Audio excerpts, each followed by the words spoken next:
Alrighty, welcome back, online sports fans, to another great Decatur Central game today. Of course, my name is Bryson. Joined with me here today, Mr. Elder, Michael Elder from the middle school. How you doing today, Mr. Elder? I'm doing good. Beautiful football weather, conference championship potentially on the line. Should be a good night for football. Yeah, and another circumstance like Decatur Central had last year where Plainfield walked in here undefeated. Decatur Central last year taking that game, breaking that undefeated streak of Plainfield, and then, of course, them meeting again in the playoffs. Decatur Central taking both visits last year here at DeVere Stadium. Well, I think if you look back the last few years, this game has decided the conference championship, except for a few times when Mooresville has come into play. But usually the winner of this game ends up winning conference. Yeah, and that's the biggest thing right now. Decatur Central standing at 3-2, losing to Avon and New Pal the first two games of the season on a 3-game win streak right now, two of which by big margins. Obviously, 2 weeks ago they come in here, and then we play Martinsville. Decatur Central beats them like 75-6, and then they go on the road last week to play Mooresville, and they beat them. They beat them 73-27. Decatur Central with two 70-point wins in a row. Does that put a scare in the eye of Plainfield a little bit? Well, I think it does. And then you look at the Decatur's two losses. One was against 6A Avon, who is greatly improved and surprising a lot of teams in the 6A this year in the HCC. And the other loss, New Pal, who's ranked number 1 in 5A, a perennial power. Those are our only two losses. And I think if you remember last year, we started off with a loss and then ended up running the table and winning the state. So the important thing is those first two games were not conference games. Yes, every game's important, but what's most important is conference and getting ready for the tournament. And I've been hearing a lot about Plainfield and how they walk into the DeVere Stadium to play the Hawks every year undefeated. I'm hearing some people say they have the easier schedule starting, and Decatur Central is their first real challenge of the season. How do we feel about that? I haven't seen a lot of the conference foes. They had Harrison out of Lafayette pre-conference.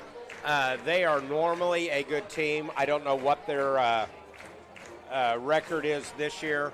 And I don't remember who they had first game of the year, but it was not as strong as, Avon and New Pal 1 and 2.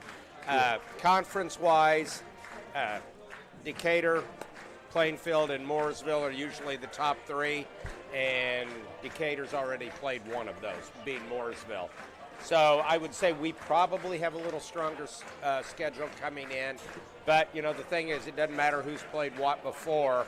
What happens is who shows up to play tonight. Yeah, and I'm Tyler Bless, the head coach of the Quakers, entering his third year. His record's 20-6.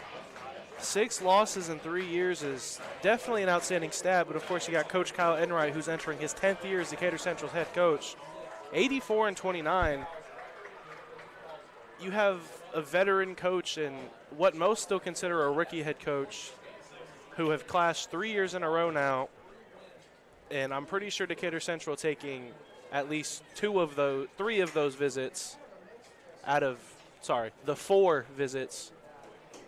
Does that say anything about kind of the leading going into this? I would be cautious calling Coach Bless a rookie coach.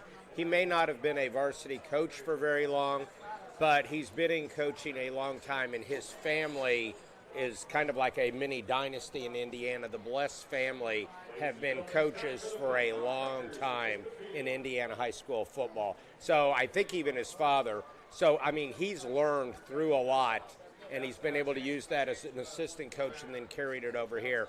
So he may be a rookie in years, but I don't think he's a rookie in knowledge. No, not at all. And another big thing to think about it, the last meeting around November 8th of the sectionals, Decatur Central took a win 35-7 over Mooresville. And not just that, over the last, I'd say, 40-ish years, Decatur Central has taken 22 wins and 6 losses over Plainfield. Something that I definitely know weighs eagerly over Plainfield?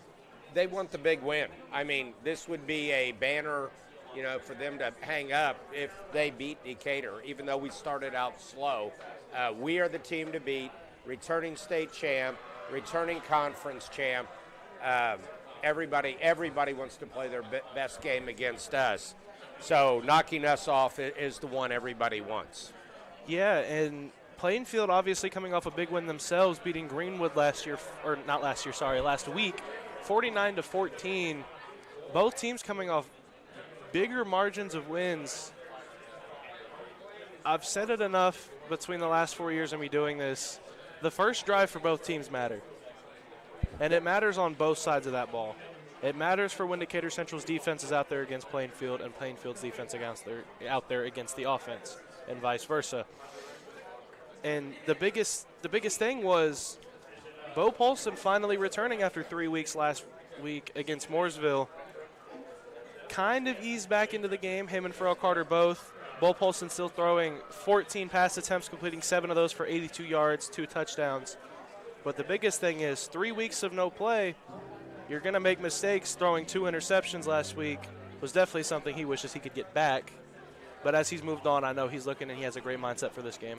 I think last week was a good thing for Bo. It wasn't a close game. We didn't need him to play the entire game.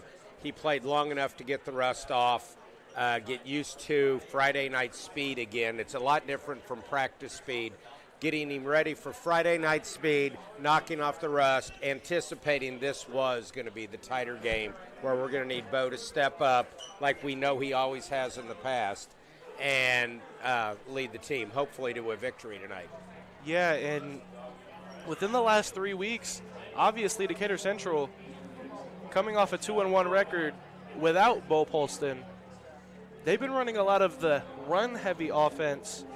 As you have multiple players, last week there was 6 touchdowns between 6 different players last week. Casimir Hicks getting a touchdown.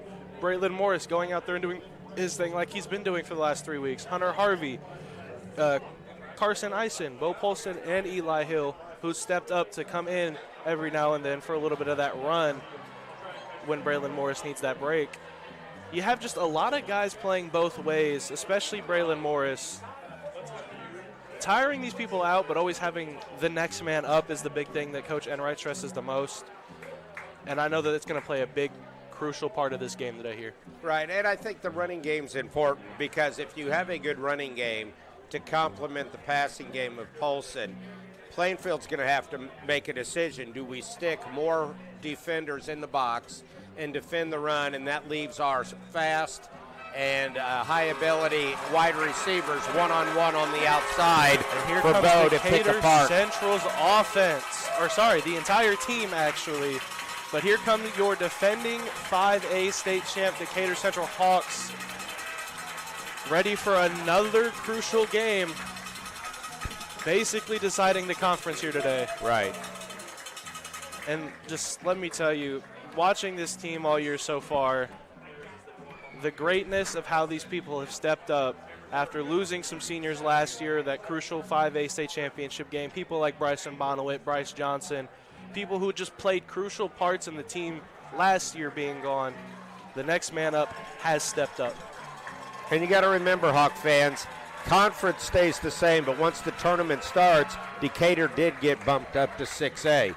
So we're going to be playing with bigger high schools, bigger teams. So the more experienced, better teams we can play, the better it's going to be for us in the tournament. And Plainfield is one of those teams who may not be in 6A, but definitely play and hit like a 6A team. All right, it looks like the captains are getting ready to head out for the mock draft. They will have already, or the mock flip. They've already done the flip. This is just done for TV and the fans. And another thing, you look at the receiving from last week. Farrell Carter, another man who was coming back off an injury last week, took 2 receptions for 28 yards, but both being touchdowns. Big things coming back, especially for Farrell Carter and Bo Polston coming back in a full game this week. And I think our speed at the wide receiver, it'll be interesting to see if Plainfield can stay with them without having to double team. If they have to double team our wide receivers, it's going to open up the running game. If they play man-to-man, can our speedy wide receivers get past them? And the biggest thing you look at right now is Casimir Hicks has been doing it all for the Hawks. He's 3 interceptions in the last 3 interceptions in the last 3 weeks. 1 last week against Mooresville, and then 2 against Martinsville the week prior. And then offensively, he's touching the ball both through the air and through the ground. When he sees a gap, he gets through there. He has that ball vision that most people look for, and I believe that's part of the biggest reason he is committed to IU. Right. We got to get the guys that are the most talented the ball as often as we can, as much as we can, whether it's in the air, by pass, or on the ground. Let them make the plays. All right, they're doing the toss. Plainfield won and deferred, and it looks like they're going to be kicking to the north, away from the scoreboard. We're about ready to go. And I was talking to Coach Enright today. He told me this was like the deciding game for how the rest of the season can go. So I'm excited to see how this one goes, and I'm excited to see how they ease Polston and Carter back into the game here today. Going to go ahead and read off that starting offense for the Hawks. At left tackle, number 54, Caden Capps. Left guard, number 56, Alex Serber. At center, number 66, Bobby Eastis. Right guard, number 53, Mason Miller. Right tackle, number 77, Tyler Cooper. You got, at our H, we got number 8, Colton Eisen. At our X, we got number 10, his brother, Carson Eisen. Jalen Leith at the T. Casimir Hicks at the Y. And, of course, Bo Polston as your starting quarterback. You talked earlier about the importance of Bo and the wide receivers. I think the important thing is our line, 1, going to give Bo protection to give him time to throw, and 2, can they create holes for our running backs to run through? We'll find out here in a minute. We're about ready to kick off. And Pharrell Carter and Casimir Hicks back there to receive.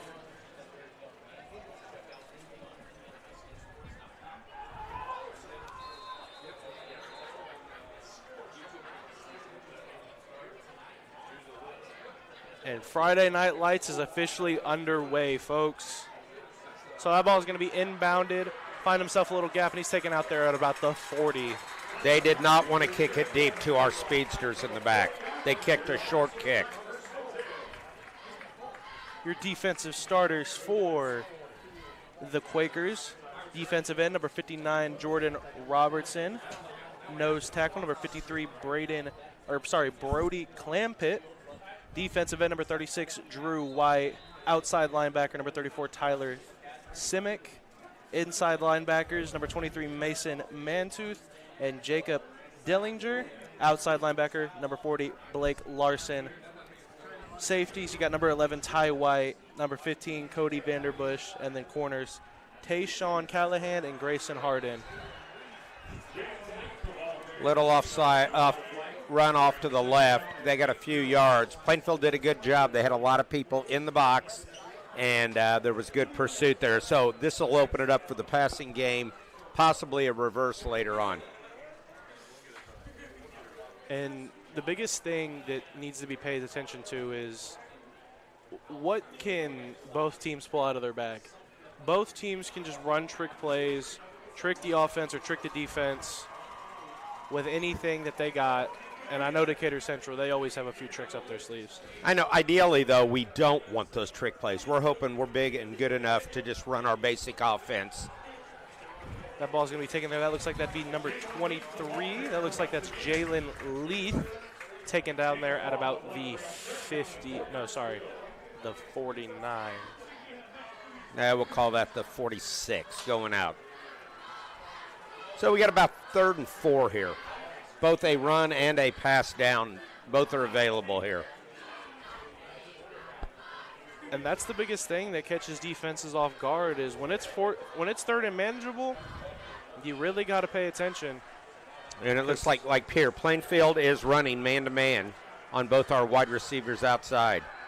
Up, good, making a man miss. Fourth and 2.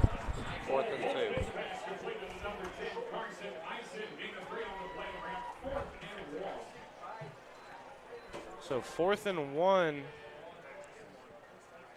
Looks like I haven't seen anybody come on the field. Decatur Central will stay out there, trying to make a statement early. This could be big for both teams.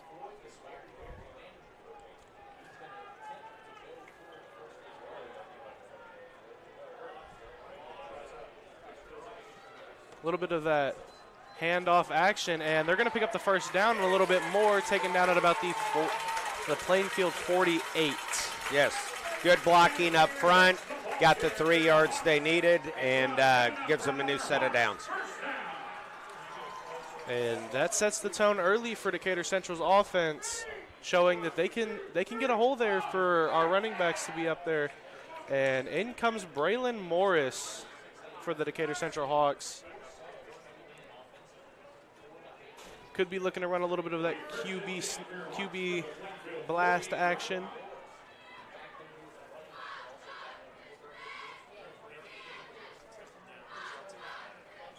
As he puts Pharrell Carter in motion, he's going to go ahead and hand that ball off. Pharrell Carter having himself a little hole, taken down there at about the Plainfield, call it the 41.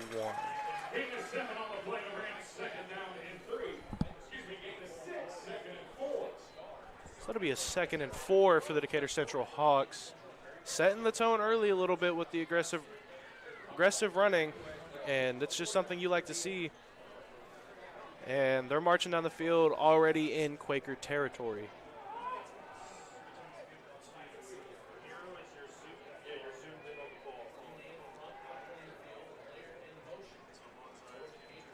So it looks like Braylon Moore's going to keep that himself, get himself a little hole. He's going to break it through. He's got one man to beat, and he's pushed out of bounds. Great decision making. Great decision by Morris. Kept the ball himself and got rough 30-yard run. Pick up a 31 on the play. So bringing up a 1st and goal here. Like I said, first drive, especially offensively, is important. And the Hawks are setting their tone, letting the Quakers know that, hey, we're here to play the game today.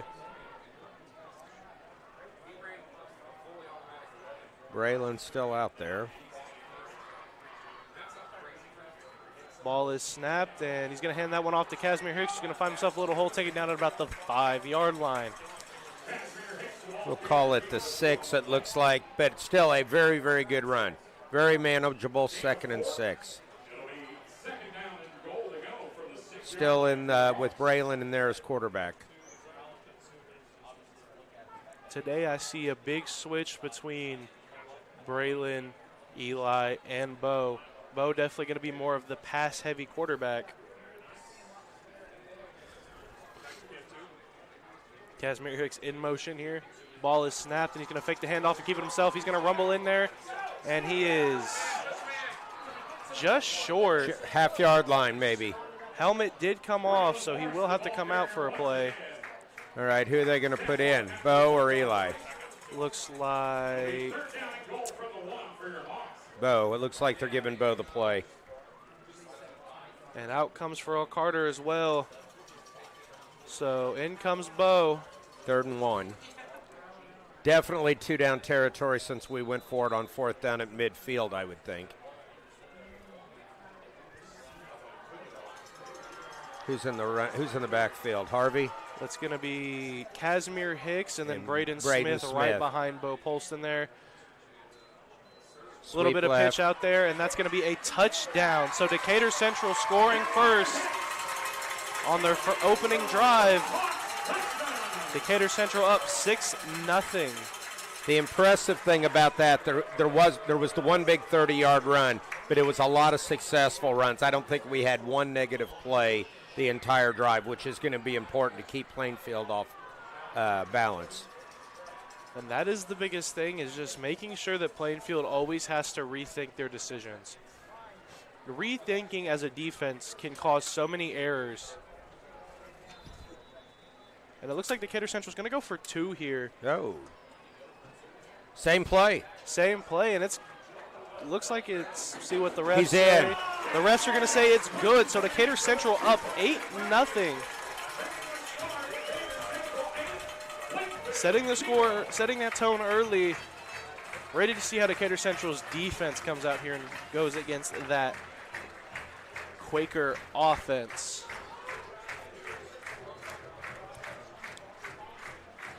We're going to get a little bit of the replay on that touchdown for us real quick.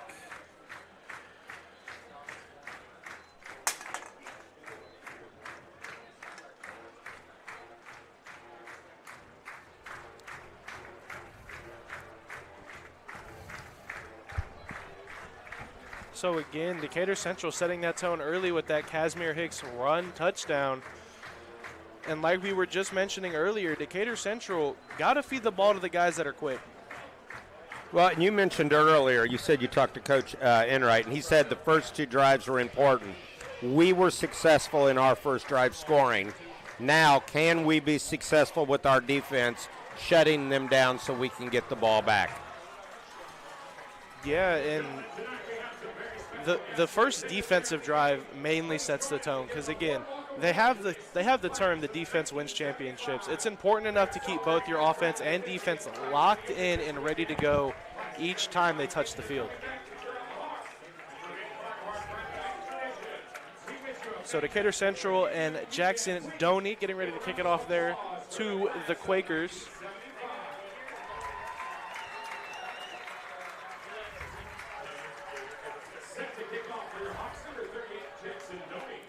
So the kick is away. High and short.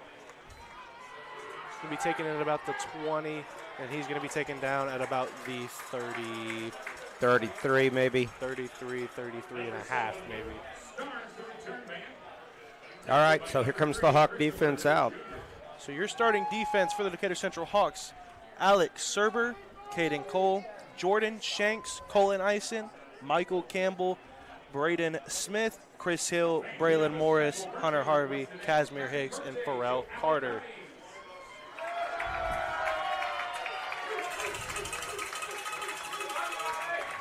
So Plainfield's offense taking the field for the first time. That ball is snapped, going to be looking for a pass. Uh-oh. It's going to be It's going to be deflected. Could have been dangerous had that ball stayed in the air just a little bit longer.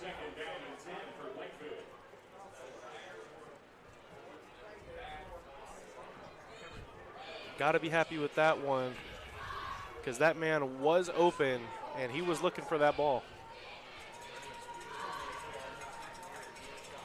Plainfield snaps, looking for another pass. He had a man fall down and incomplete. Incomplete pass. 3rd and 10. Plainfield's passed twice. You would anticipate they'd have to do it again with 10 yards to gain here to get that first down. So Bryce Saback is the starting quarterback for the Plainfield Quakers. Been starting, and so far it's got them to a 5-0 start. We'll see what Decatur Central answers on 3rd down. Looking for another quick pass, and he's got a man wide he didn't have open. anybody. And that is going to be a touchdown. It's going to be Xander Nateman for the Quakers. 3 plays and a score. That sets the tone early. Decatur Central having a hole, Plainfield finding that one, and touchdown for the Quakers. So Plainfield is not going to follow suit. They're going to go with what's traditional and kick the extra point.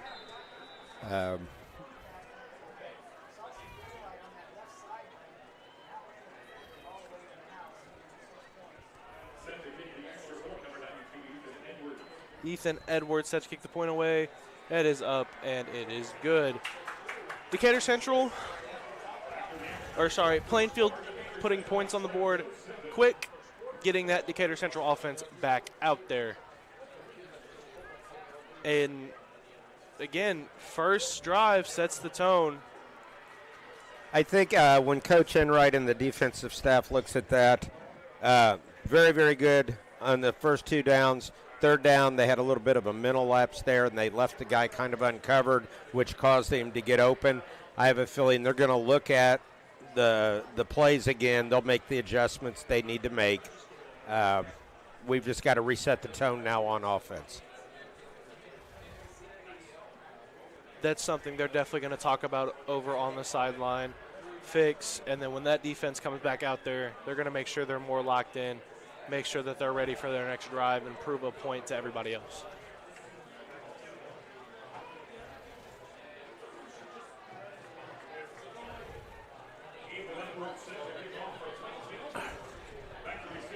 So Edwards set to kick away for the Quakers again.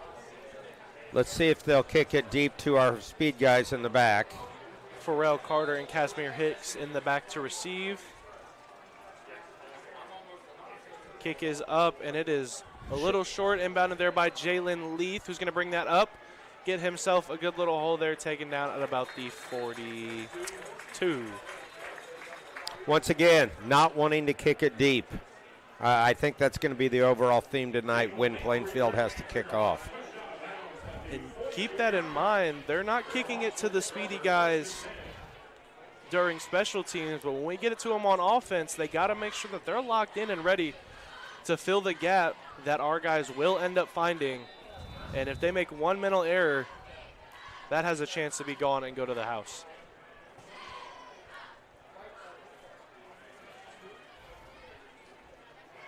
So Casimir Hicks and Pharrell Carter there at the bottom of your screen. Plainfield has made an adjustment. First series, they didn't have a safety over the top. Now they've got him over the top helping with the 2 corners. So the ball's going to be kept there by Casimir Hicks, who's going to find himself a nice little hole there and be taken down at about the 46-yard line.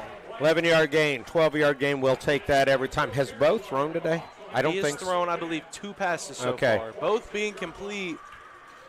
Very successful on the ground. It's going to suck more and more defensive players into that box, allowing our speedy guys to go one-on-one on the outside. And the biggest thing is the amount of running that we've done so far. When Bo finally lets one rip through the air, you better be careful because he has that vision to find that open guy. I say that now, and he's looking to pass. Nobody open. Pocket kind of collapses, and he's just going to be taken down. Oh, he gets rid of it. We may have a flag here. We'll see. Nope. There was a receiver in that area. Right. The rule is the ball has to cross the line of scrimmage out of bounds, which was short, but he was being tackled. They're going to say he was down. They're going to say he was down when he threw the ball. Kind of sets us behind the chains now. Now we may have to pass. 2nd and 17 with 6 minutes to go here in the first quarter. And it looks like there's going to be a timeout there called by Decatur Central. Well, is it what you expected to see? I expected to see a lot of running starting this game off, especially. Decatur Central's offense here recently in the last few weeks have been run heavy. So with all the film that Plainfield's come in here and watch, or has watched coming in here, a lot of it's been running, and I feel like that's what they set their defensive scheme to, is to watch that run. And first drive of Decatur Central's offense, they kind of made a few mental mistakes, got us through, and Decatur Central both a touchdown and 2 points off the same run play. This time around, they kind of switched their defense a little bit, put that safety over top to protect that pass. And, of course, that led to the sack of Bo Poston and about 7 yards being lost. So now, Decatur, what are we going to do? Do we try to do 3 runs to make up 17 yards, or are we going to ask Bo and the line to, try to find a play to get 12 or 13 yards of that back? 12 or 13 of that back does sound great, and then maybe just a nice little run there like we did for our touchdown. But we'll see what Coach Enright's called here. Well, obviously Bo's looking to pass. Screen. Ooh, and overthrew him. He was there. So 3rd and 17 for the Hawks on their second offensive drive.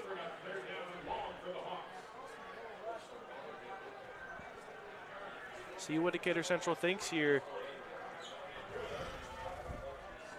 And out comes Braylon Morris. Now, the thing about Braylon Morris is he's small and sneaky. He will find a gap and get 20 yards untouched. And sometimes he'll even go farther, go the distance without defenses even realizing he had the ball in his hand the entire time. No running back with him. So that ball is snapped. He's going to roll out, try to find a receiver. There's nobody there. He breaks the tackle, and he's going to be out at about the 50, maybe the 49. 50. So 4th and 14. A lot different than we had 4th down last time, and I think, yeah, here comes the punter.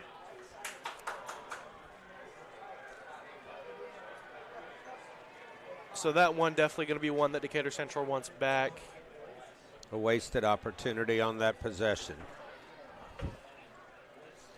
So Colton Eiston back there to punt it off for the Hawks. Number 11 back, it looks like, for them, or 15, I can't. It's kind of hard to tell. It almost looks like 14 to me. Get a good bounce. It is a good bounce. It's going to be there at about the 10. So backing Plainfield up in basically their own red zone. Yep. 1st and 10, they got to go 90 yards. Did we make the adjustment we needed on defense from that last play? We were very successful the first two. I look for them to keep throwing. Yeah, and they haven't handed that ball off once yet. Maybe we see something here. And, yep, there's the handoff. Finds himself a nice little hole, but it doesn't look like he got anywhere back to the line of scrimmage. Decatur did a good job getting to the ball. Good pursuit from everybody. You have to run some. If you don't, it makes it too easy for the defensive line to just go off. And, you know, you have that 90 yards to go down the field, and you just got to make sure your defense stays locked in. Now, Decatur did make an adjustment on the option. Nice little pitch there. Braylon Morris in pursuit, and he's going to bring him down. So try to stiff arm him there, but Braylon Morris there.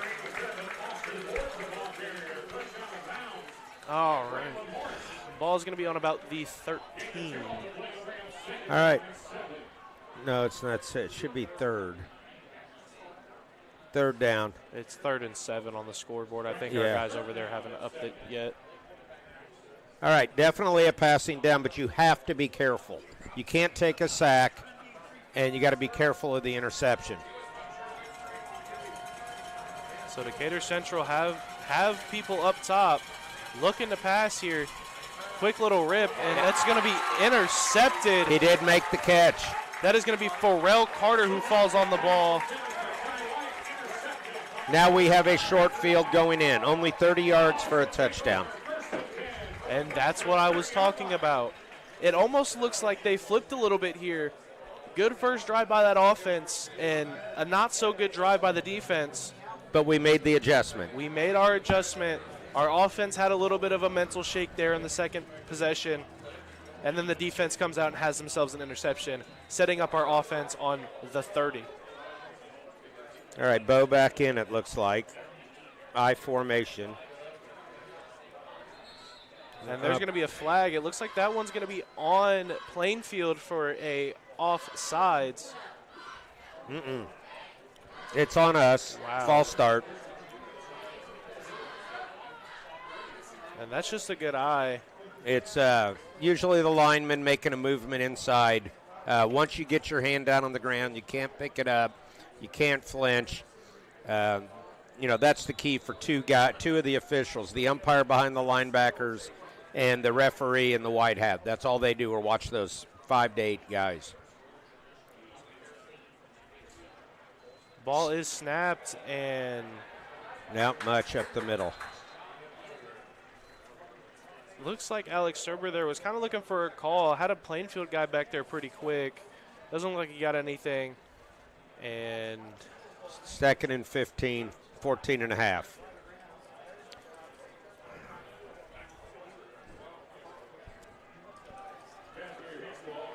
Bo still in. so Kaz Hicks on that last carry. Looks like we're going to have Michael Campbell in the backfield now.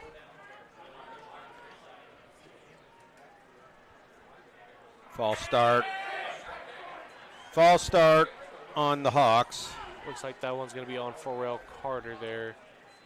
Mental toughness. You got to be prepared. I mean, we know as the offense what the count's going to be on. You can't get yourself so hyped up that you do something like that. Now it puts us way behind the chains. We had good field position. We've lost it.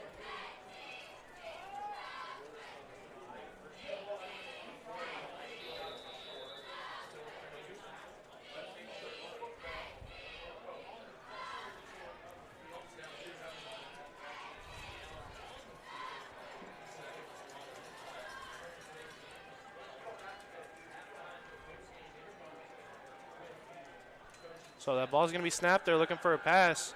He's Olsen open. over the middle. Got his man there. That is Carson Eisen, who's going to be tackled there at about the 25. So we got 3rd and 5 here. Manageable down. You can still run. You can still pass. Worst comes to worst. You bring Jackson Doney out here. We want the touchdown.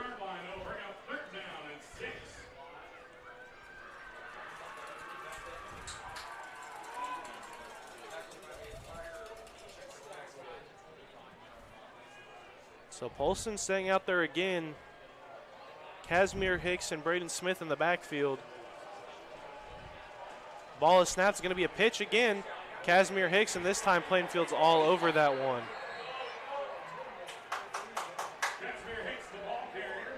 So we're going to have 4th and 5.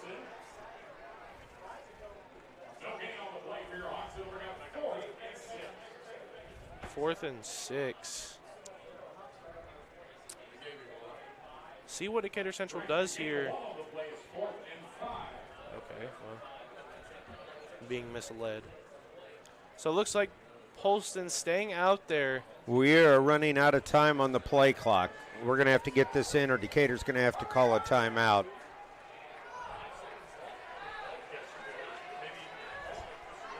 They got it off. So a quick snap there.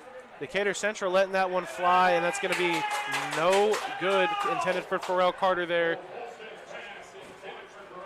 All right. Plainfield stops us. They will take over at their 25. So only about 15 yards from where they started last go-around. This has been a very back-and-forth football game so far. It has. Great drive by Decatur. I don't want to say it was a great drive by Plainfield, but a good score by Plainfield. It was a quick drive. And we are, 8-6. Nothing. Nothing there again. And it looks like both teams have had an answer for the run game. Obviously, Plainfield having that mental error leading to the touchdown the first go-around with that big run by Braylon Morris.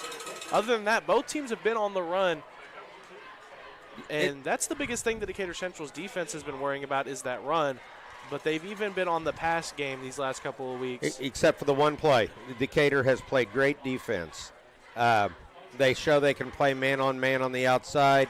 That leaves more people to pursue for the run and to rush the quarterback. Now, this could be a draw or something. They have an extra running back in the backfield. Nope. Looking for a pass, and he's got a man. Quick slant over the middle. Is it going to be, looks like a yard short. 29? No, 34. 34. So 3rd and 1, 3rd and a half. And most people logically here think run, but obviously there's options. There's options. And again, you mentioned earlier somebody like Coach Bless, who's been in the game for years, can always be unpredictable and run something you've never seen before. So got a man in motion there, and it looks like it's going to be handed off. Had him. Man in the backfield. who let him go, and then Decatur Central finally blows that up, and he's taken down there. And penalty flag down at the end of the run. Let's wait and see what they say. Might be a face mask on the Hawks. Well, let's wait. Well, I'm assuming whether it's 5 or 15. 5-yard face mask. So that'll move the sticks. 5 yards if it's from the end of the run. There for Plainfield as the first quarter is winding down. Just a minute and 2 left. Again, you just got to make sure that your guys are locked in and ready to go each drive. We had him in the backfield, stopped, and he shook out of the tackle, and then bad things happen.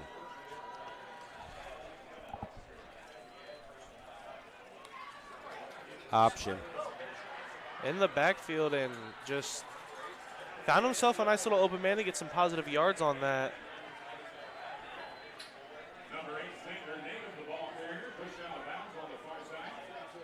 We may have another flag. Xander Namath on that catch again. Penalty flag here. Dead ball. Personal foul on Decatur. So we're going to add 15 yards to the end of the run. Mental toughness. They called it as a late hit out of bounds. When he's out of bounds, he's out of bounds. We got to stop, go to the next play. Discipline is going to be something that is talked about a lot during this game. Both teams obviously heated. Plainfield trying to keep that streak alive, and Decatur Central obviously looking to keep theirs and kill Plainfield's. See how that goes as they're going to find a hole, and he's going to be brought down there. Looks at about the 11 or 12, maybe the 10. Yeah, and he didn't make, maybe. No, it looks like the 12 going in. So they can get a first down before a touchdown.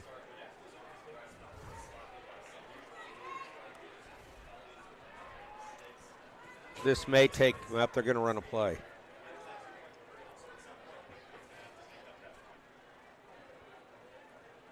So doing a little bit of the sideline look here. I think they're going to let it. During Martinsville. I think they're just going to let this clock run out, think that over while they can.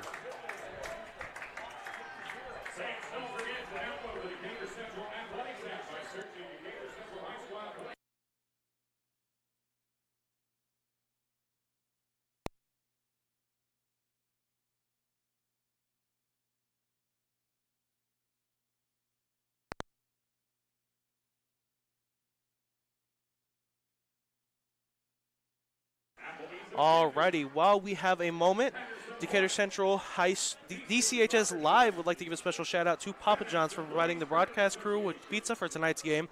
Located just down the road from Decatur Central High School, the Papa John's at 7105 Kentucky Avenue and Canby Road donated enough pizza to feed our entire broadcast crew free of charge. Their support helps foster student learning of valuable broadcasting skills. If you would like to get some pizza for yourself, they have asked us to mention a deal they are currently having. It'll be DCHS. A little bit of a mental error on the paper here. DCHS Live viewer can get a 20% off regular menu price with code 20per24. Again, that code for 20% off is 20per24. We thank them for their continued support of DCHS Live. Alrighty, so obviously switching field position sides here. And that ball is going to be a high snap. Going to try to let it go, and he's just going to keep it for himself. And he's going to be taken down there at about the 10, maybe the 9. Good pursuit by the Hawks on that. A lot of tacklers there. The key now is either 1, get the turnover, or 2, at least hold them to a field goal.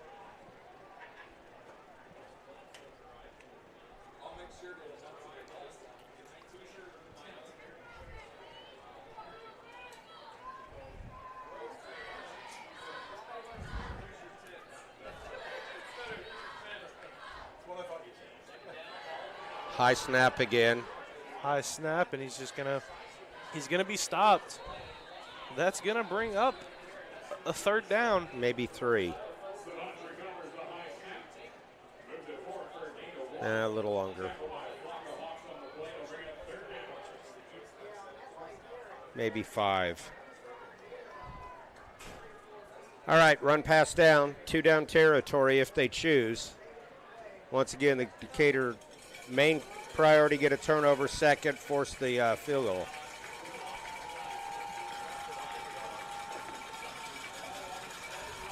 Reverse. Almost snapped. There's a little reverse play there. Got a man in the backfield, but Nobody's it looks like he's going to find himself a hole. And Plainfield is going to get themselves another score. Second play of the second quarter.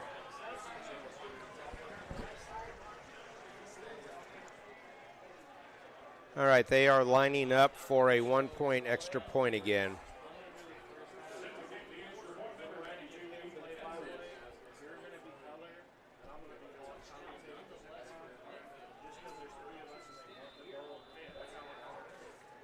Oh, the extra point is no good.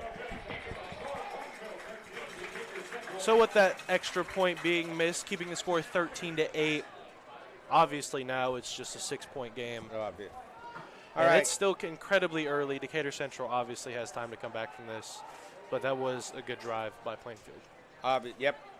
Marched it right down the field. I still think we can make some adjustments on that, and I'm sure Coach Enright and the defense will.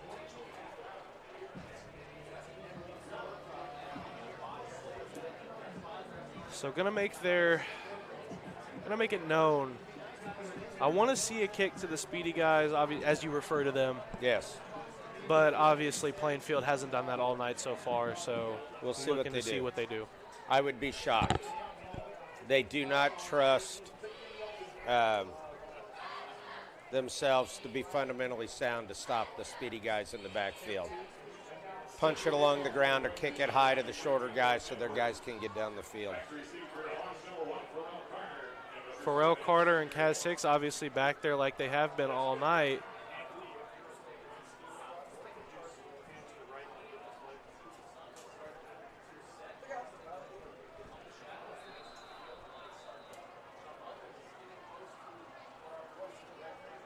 Alrighty, and that one's just going to be short and high again.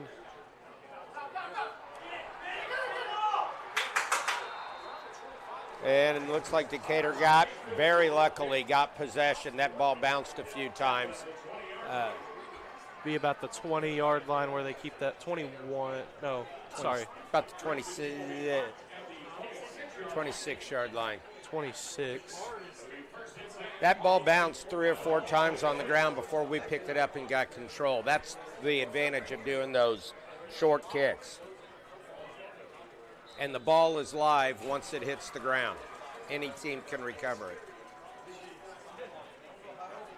So looks like Braylon Morris is going to start this drive off for the Hawks, and it looks like this could either be a run or he's going to pass his ball off here. So he's got a man in motion. Pharrell Carter now in the backfield, and he's just going to go ahead and keep that one himself. And not much there. Not much, maybe the 25. Lost a yard.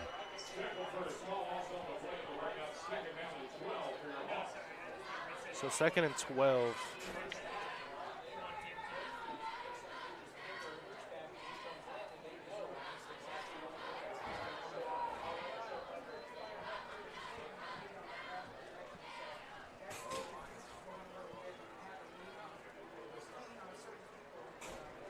So it's always interesting to see what they do when Decatur Central switches out of position for quarterback, or sorry, not out of position, but out of their different quarterbacks.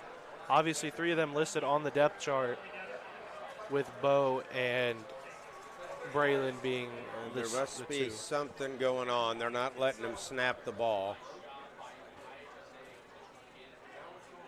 Umpire standing over the ball. I don't know what it is. I don't see any. Nobody's tying shoes. Nobody's buckling helmets. Is there a timing issue? There's a timing issue. They're adding time to the clock.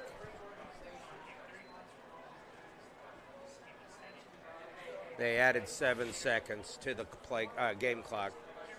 All right, umpire should be moving shortly, and we can get to going again. And that's definitely the most confusing thing, especially for us up here in the box, not knowing what it is when there's no flag or anything. So that ball's just going to be handed off there. Going to find himself a nice little hole and push it, move forward. Oh, and then he's just right back to where he was. No, we get forward progress. So it's our ball at the 34, back to the original line of scrimmage. So 3rd and 7. All right. I don't know that this is 4-down territory, so we're going to have to make something happen here. And out comes Bo.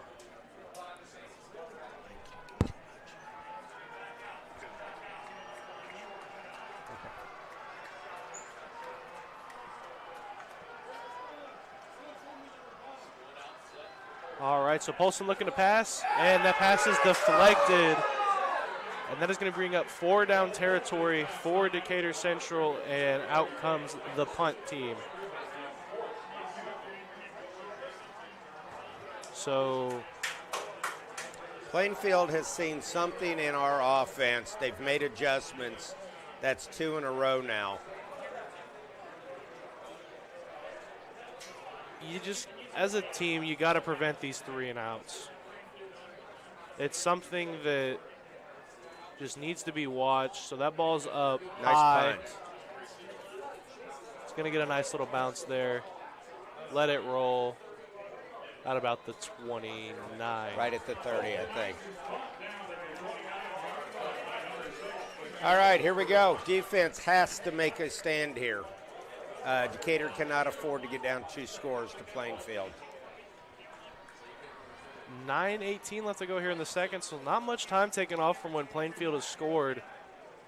And if I remember right, Plainfield's going to get the ball at the start of the second half. They will. So this is an important stop here. We need the ball, and we need to score before halftime.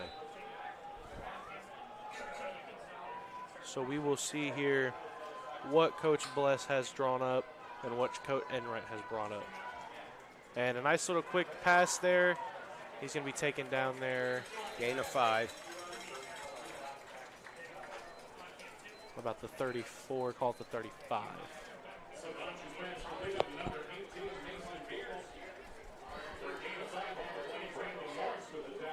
And Braylon Morris on that tackle again. Another guy that can play both ways, but it's definitely taking a toll. A lot of cushion on that.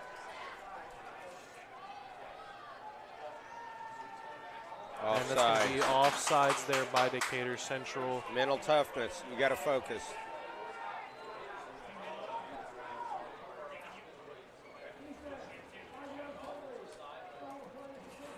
First down, Plainfield.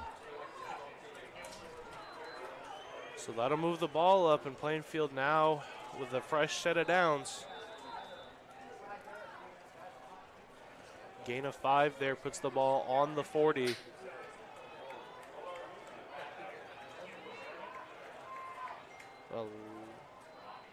And that's going to be broken up immediately. Nice job by the D-line, staying home, clogging up that hole.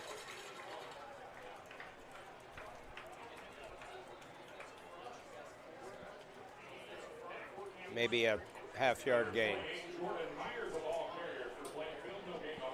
So they'll call that no gain, move the ball up just like about half a yard.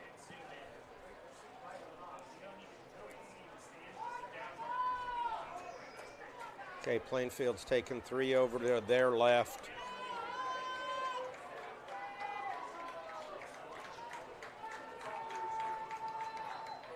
So a little quick screen pass. We had a guy there and good pursuit.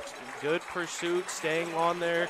I don't know who that first guy was. Slowed him down, knocked him back so the other 2 could come in and clean up the tackle. Great team defense there.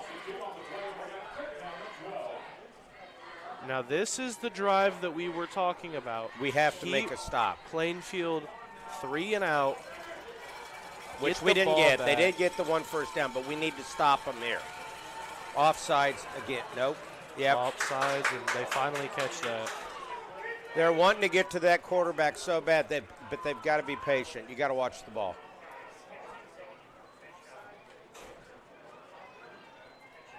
And if I Plainfield, I'd do it again. Now it's 3rd and 7. Now a more 3rd and manageable. Definitely a pass down, but we'll see what Plainfield cooks up here. And there's the pass. Nope. Looking for a man, and he's got nobody. It's going to bring up a 4th and 7. Good defense there. So a good defense there by the Hawks. We had a guy blitzing right up the middle to put pressure on the quarterback, and we had a linebacker and a safety covering the guy downfield.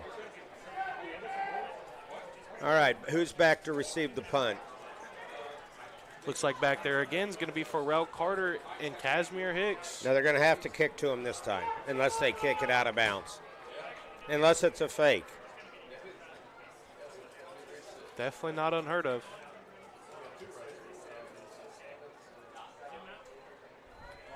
So there it goes, and finally in the air. Okay. Kicked it short, and it's going to be grabbed quickly out of the air. We had pressure on the punter. We almost had a block there. All right, so what are the Hawks going to do? Are we going to come out and run like we did the first time? Are we going to let Bo let her rip? And we got 7 minutes and a half to go. I wait. Wait to let them rip. There's time on the clock, and you still have 2 timeouts. We don't want to score too fast either. You don't want to give Plainfield a chance to get the ball back. Yeah, so we run this ball until a pass is necessarily needed. Yes. We want to run this clock, milk it as much as we can so that gives no time for Plainfield to score. And then get the ball next half. Going down 2 scores before half is not something that the Hawks want to do. Going to be a nice little gain there. Gain of about 1 or 2. Maybe 2. All right, Plainfield is definitely stacking the box with a lot of people. If we run, we're going to have to run outside, so that may leave the pass open. We'll see what Coach Enright and the offensive coordinators here notice. 7 defensive players in the box.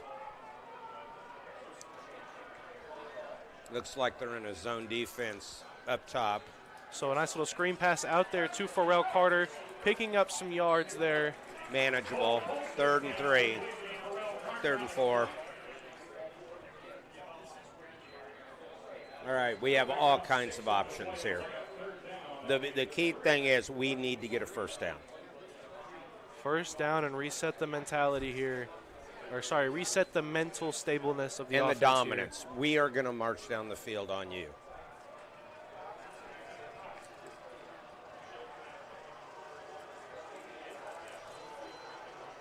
So it looks like Bo's going to keep that ball himself, and just short. Looks like about a half yard to a yard. Up. They may measure. No. First down. They gave it to him. They give him a first down, so that resets the downs.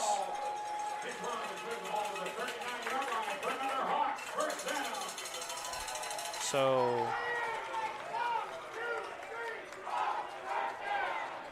a very nice spot on that ball by the officials. All right, we have 1 wide receiver out. We've got a whole ton of people there. So going to be an outside run play again to Casimir Hicks, who's going to find himself a nice little hole there. Come on. And it looks like he's going to lose a helmet in the process.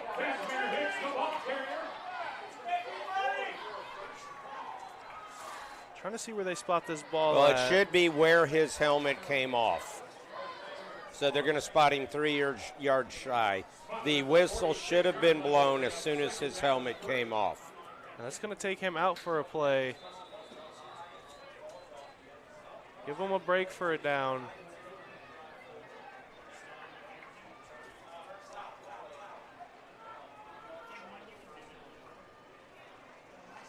Looks like.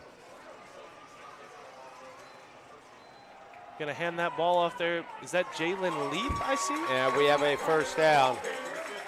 That'll be right at the midfield stripe. Carter. My mistake. Another Hawks first down at the 50. So like you said, what you thought they would do, run until they had to pass. Yeah. If we stay in front of the sticks, we can run the ball down the field. And we've milked the clock perfectly, taken about a minute and a half, almost 2 off of the clock.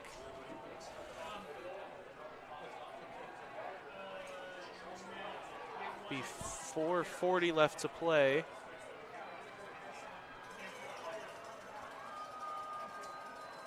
So it looks like they're going to keep that one for Bo's going to keep that one himself, and he's taken down there at about the 41. Gain of 9. 2nd and 1.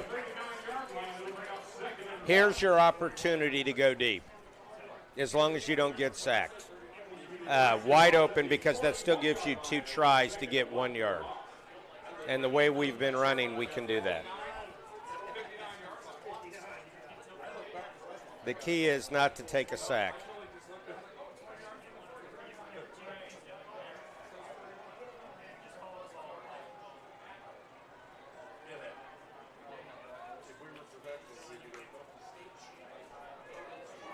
So false start. That is exactly what we didn't need. Move us back 5. It'll be a 2nd and 6 now. 2nd and 6. Now we have to play more traditional football. That's something that's big when it comes to both offenses and defenses is when you audible, you got to make sure you are all on the same page.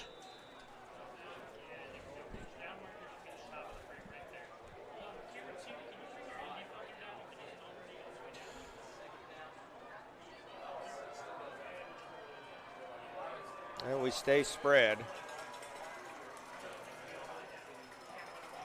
So Colton Same Eisen play. again.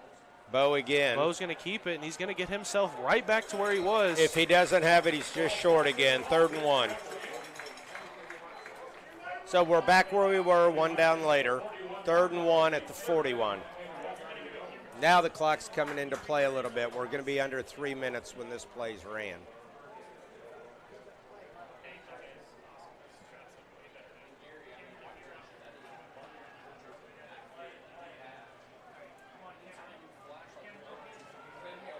Okay, back to Bo's out. Back to Braylon Morris here on this 3rd and 1. Oh, direct snap to the wideout. Direct snap, and he's going to find himself a little hole. He's going to go up, and that's going to be Jonathan rolling. Where are we at? We are at the 19-yard line, 1st down. Clock will stop. Clock will stop, but it's been milked enough that Decatur Central, like I mentioned at the start of this drive, that was a great play call. The clock. It was a great play call. Direct snap to the man in motion. Caught Plainfield on their heels a little bit.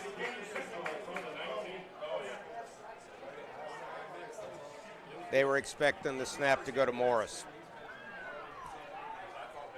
Again, I mentioned earlier, Decatur Central's got tricks up their sleeve, and that was one they've pulled out. Okay, what are we doing here? Calling timeout. We're about ready to run out of time. So 2nd and 41. Or sorry, not 2nd and 41. 2 minutes and 41 seconds to go here on the play clock. Decatur Central on the 19. So the bad thing about this, Plainfield does have all 3 of their timeouts. We're down to 1. So anything bad happens, we've only got one time to stop the clock. Plainfield can stop the clock, give them time to get a drive if they want or they think they can to end the half. At least march down that, or they're going to at least try to march down that field with a 3 yes, and maybe take a field goal, depending on the time-given situation. But first, Decatur's got to score here and not a field goal. We need a touchdown to take the lead. We do need a touchdown. We need this lead going into half. Give ourselves time to recoup at halftime and come out here and see what we got going on next. So Braylon Morris coming back out there for the Hawks in the offense. I'm liking what I'm seeing between the switching, trying to ease Polston back in, but making him kind of the primary quarterback for the more.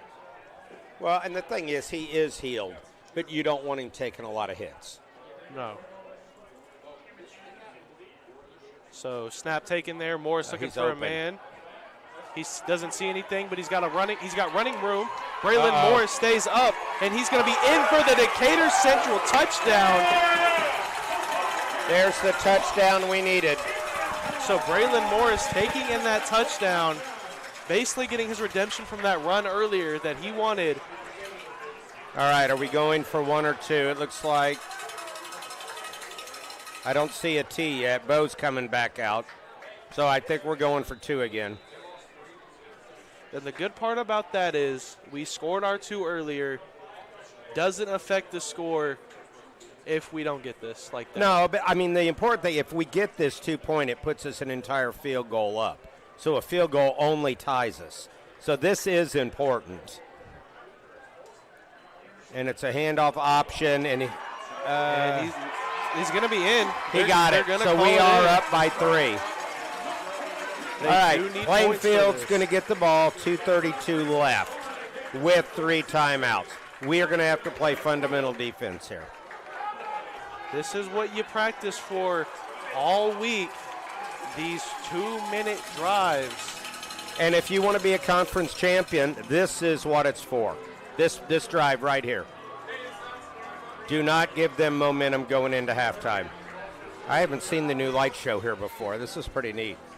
It'll switch colors every now and then between blue and yellow. I have not seen this.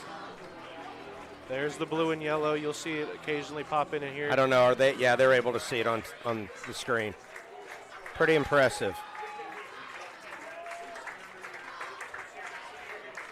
It's crucial to play the right defense here as Jackson Doney gets set to kick this one away to Plainfield with about 2 minutes and 30 seconds left to go.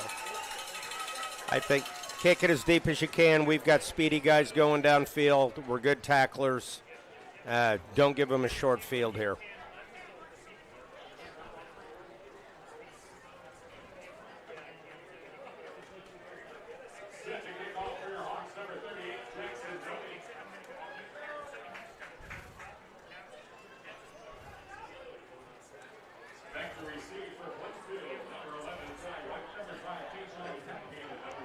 Ty White back there set to receive for the Quakers as Jackson Doney gets set to kick this one away.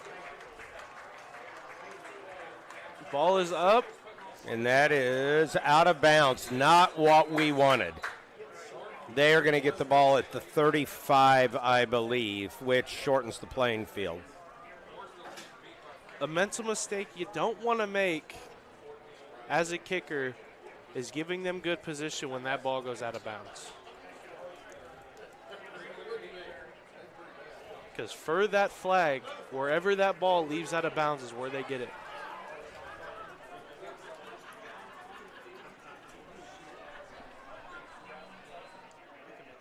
Huh? All right, we've got some scores from other mid-state games at the half. Franklin 14, Mooresville 10. I'll get back to you in a minute. So that ball's going to be snapped. They're going to find themselves a nice little running hole there, and it's going to be down at about the 40 exact. So Whiteland is up 27-6 on Martinsville. Greenwood is up on Perry 14-7. All right, Plainfield back out.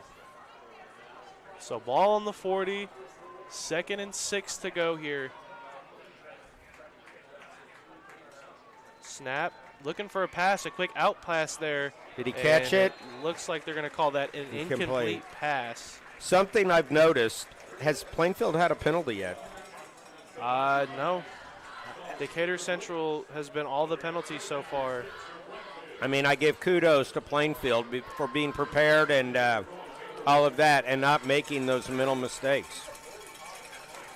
I believe Decatur Central's on about their 5th or 6th maybe. Which they've been able to overcome most of them. So it's not the end of the game. So are we going to have a timeout here? Nope. Looks like we're going to have an audible here. Decatur Central has to pay attention to that. Ball is snapped and handed off there. He's going to find himself a nice little outside running hole there. Ooh, it's going to be the spot. He's 1 yard short, 4th and 1. Okay, what are you going to do now? We are on their side of the 50, 4th and 1. Do they want to give us the ball with a minute left from here? Timeout Decatur, minute and a half. This is crucial. Decatur Central has proved that they can make a stop on 4th and 1. And Plainfield's proved why you don't make a mental mistake against them on 4th and 1. I see a quick little run here, but knowing Plainfield and Coach Bless, I mean, That screen or pass out to the wide receiver has been very effective tonight. and the issue for that is Decatur Central's had a man there every time, but they have just missed that tackle, which has led to positive yards. Right. They've got to make that tackle behind the line of scrimmage. Somebody has been there. This time we need that man who's back there to understand it is time to make the tackle. All right, looks like they're going for it. So clock does not continue until that ball is snapped. 2 wide outs to their left. It's going to be a quick handoff, and Decatur Central's going to be there to blow that And up. Decatur's going to get the ball on their side of the 50. We have 1:29 left, no timeout, so clock management's going to be important. Need to get out of bounds here with this. Or get down after the first down. That will stop the clock till the ball is set. We have to be ready to go right up to the ball. We cannot take a sack, and we can't get a gain short of the first down.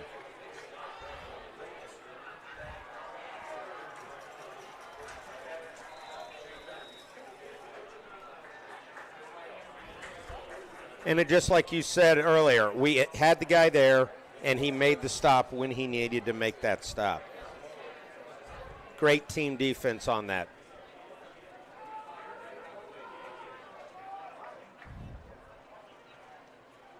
So Poe out here again, looking for a pass here, looking to see what he's got. He's got a man over the middle. That's going to be Pharrell Carter, who catches the ball, stays up. He's going to be down at about the 32. All right, we have a first down, so the clock will stop until they get it set. Once it's set, they'll start the clock. Now it's started.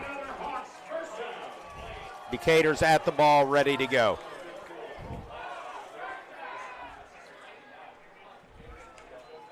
Looking for another out. Quick Out of screen. bounds. Gets out of bounds there, picking up about maybe a yard or two. But the important thing is it stops the clock. Gives us a full 40 seconds to get ready for this play. Hence, looking at it, that almost looks like they took that play just to stop the clock. Yes, I agree. You want it to but if he could have broke it, he could have broke it. He yeah, could he have had went more yards. upfield. Right. So But the it key looks is like get they- it out of bounds. Enright took that play as a timeout, basically. Yes. Giving them the full 40 seconds to think about what they want to do. Now they have to make sure they get this ball off quick with 8 seconds on the play clock. Enough time to set a man and snap the ball. He's open. Looking for a man over the middle, and it's going to be tipped and intercepted. Plainfield's going to have the ball with about a minute to go. And they're going to be 80 yards. It was tipped by the cornerback or linebacker there. Another mental error there.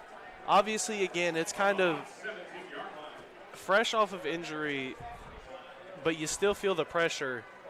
I think he saw him. He was open earlier. The window closed. Bo tried to force it in. It was still a good pass. They just made a better play on it. All right, we've stopped them at once. Let's see. They've got 80 yards. They have less than a minute, but they do have 3 timeouts. So a quick out pass there. That is not good. All right, they got a big chunk there. Decent chunk taken off, and it looks like that play clock is going to stop with the first down. They only lost 7 seconds, and they gained 17 yards, 16 yards. They're going to be running that hurry up here. Ball's going to be snapped. Another quick out pass, and that one's going to be incomplete, setting up a 2nd and 10. That's going to stop the clock, though, with the incomplete pass. Correct. Just like we did. We ran a little out, didn't gain any yards. This stops the clock. Gives them that full 40 to think about what they want to do. Right. The difference was we were on the short side of the field. They have to march 60-some yards. But we can't give them 3 yards. Oh. There was a flag. The flag is thrown on the Plainfield side, but he indicated offside. So I don't know. It is on Decatur. They're moving back. Usually the line official throws the flag in the direction of who the infraction was against. He threw it on the Plainfield side. I thought maybe they jumped, but no. Sets up a 2nd and 5 now. Looking for another quick pass, and he's incomplete again, so that'll bring him a 3rd and 5 for Plainfield. 3rd and 5 at their 41. This is what Decatur Central needs to watch is that clock. 39 seconds on the clock. This is the big one. Stop them and stop them inbound short so the clock keeps running. Forces Plainfield. Do they take a timeout or do they let's go to half? They may take a timeout. My thing is if it's short of the first down, they don't take it. If they get a first down, they might. They're going to have that out route. There it again, is. And he's going to have the first down. We have nobody down there, and he's going to pick up a lot more, taking down about the 52, and the 48. 52. All right. Yeah. For addition. Yes, I get it. I'm with you. I teach math. All right. They are not taking a first down. All right, timeout. See? We're making mistakes up here. But we are. And that pass, he's looking to pass. He's going deep. There is in no ultimate world where that's going to be complete. There were 3 Decatur defenders and only 2 receivers. Not a good play, not a good pass. 18 seconds left. All right, they've got to be careful. If Decatur picks it off with one of what I call our speed guys, there's a chance he could go to the house on a long pass, interception. But they need a few more yards to get into field goal range. So 2nd and 10. They're looking for another deep pass, and it's going to be incomplete again. That'll stop the clock with 11 seconds. They're going to be taking their deep shots, or at least looking for a first down. But Decatur Central still up by at least a field goal. All right, here's where you buckle down. No mental mistakes. Don't jump off sides. Stay on your man if you're guarding a receiver. What do we have? Looks like there's going to be a timeout. Plainfield going to take a second to think this one over with 11 seconds left. You talked about it earlier. If you have a trick play, here's where I would run it. A hook and ladder, a option, a toss to a running back who throws downfield, some kind of gimmick play. If it doesn't work, we go to halftime. If it works, you can go down, call timeout, and you're in field goal range. The question begs for me, though, is Coach Bless going to run one of his little screen plays that Decatur Central has kind of left open for some chunk yards to be taken off? Are we looking for a quick pass down the middle maybe to get down and call another timeout, or do we just keep taking this long shot? I'm guessing he's going to need – I didn't see him warming up in pregame. But I'm guessing they're going to need 25 yards to get into field goal range. So do you have a 25-yard play in there to get it? Because you get the field goal, we're tied at half. So they're going to run 3 wide receivers out on the near side, 1 on the far side, 1 running back with the quarterback. And it looks like we're going to just take that deep. We're going to take that little over the middle, and that's going to bring up 4th down. 4th down, 7 seconds. Bad clock. Now they have to decide, do they go for it and give us a 50? Bo is capable of throwing the ball 50 yards if we can get a stop here. New pal. Oh, my. I would put 2 safeties back at the 10.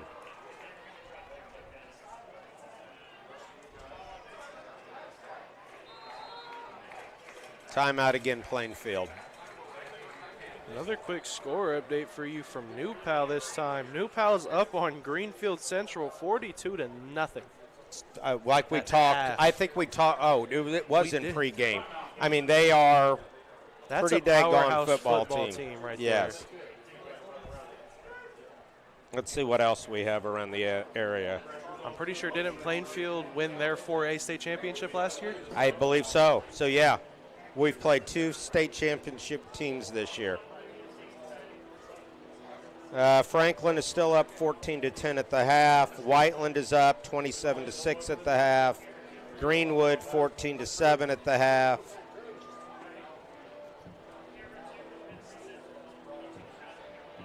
Franklin Central 23-3 at the half over Noblesville.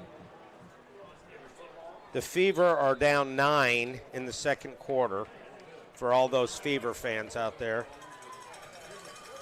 All right, here's the ball. It's a run. Going to hand it off. And they don't get it. It's going to give us 1.7 seconds to run a play. So we'll see. So do we take a knee and take the lead in, or do we gamble and let Bo let her rip and throw it as far as we can? Everybody's starting to walk towards the locker room. So I'm guessing, and I don't want to be wrong, we could be taking a knee. The players are all starting to congregate at the end of the team box. A few coaches are down there. But Coach Enright, the main one's down here with the team. And he's drawing something up. Plainfield's got, well, not as deep as I thought. They have 3 guys back at the 40. I think the biggest thing that I've kind of noticed the first half, Decatur Central takes a little bit longer to draw up their plays than Plainfield does. Plainfield typically there with 30 seconds left. We're typically here with about 15. So all it looks like we're going to just screenplay and see what we got, I guess. And he'll be taken down. That'll take us into halftime. Decatur Central leads Plainfield 16-13. We'll be back after the half.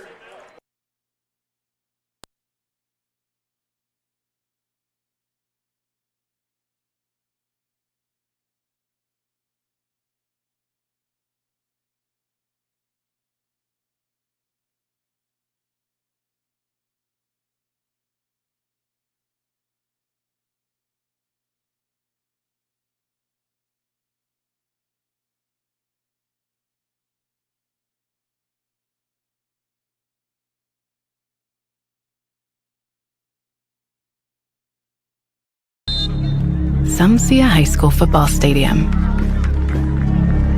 We see the one place where the whole community comes together. Proud to keep education in front of athletics since 1903.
Some see a wrestling match. We see a 6-minute lesson in grit.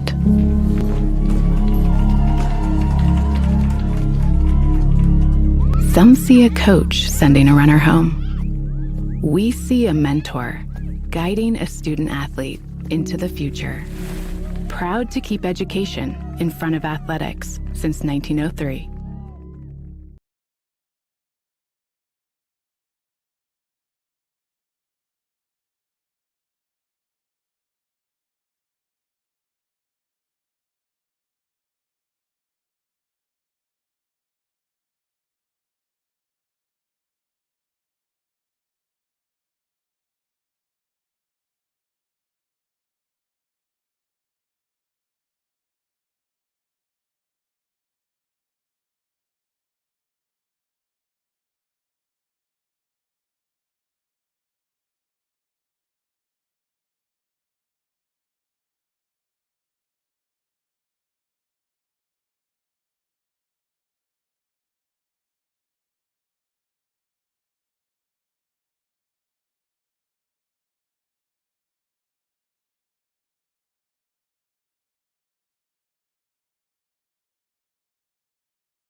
Homecoming court.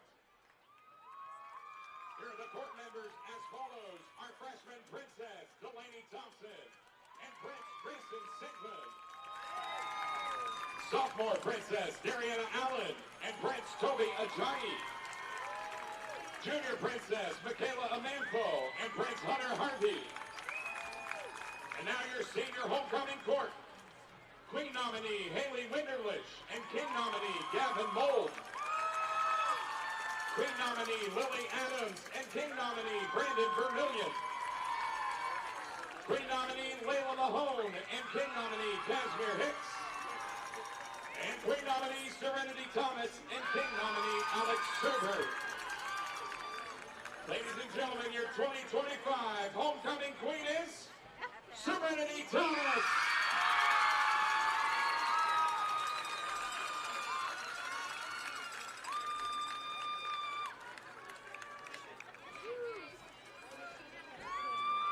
And your 2025 homecoming king is Gavin Mold.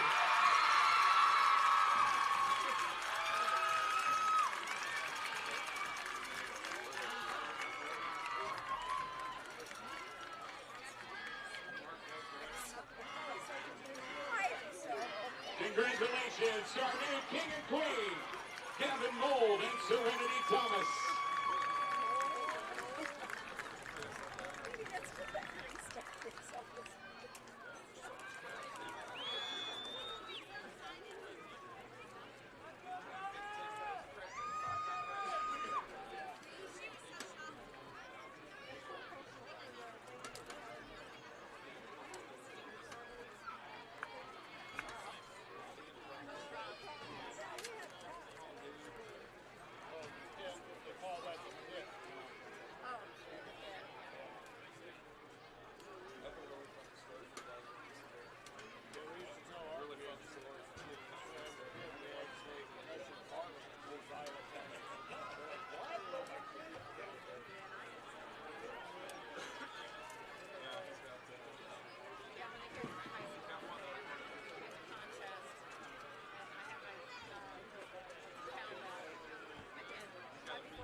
And now for your halftime entertainment, please welcome the Decatur Central High School Marching Band and Guard, performing their 2025 program Ninth Circle with musical selections, 160 BPM, Symphony number 10, Adagio for strings, Rite of Spring, and Angels in the Architecture.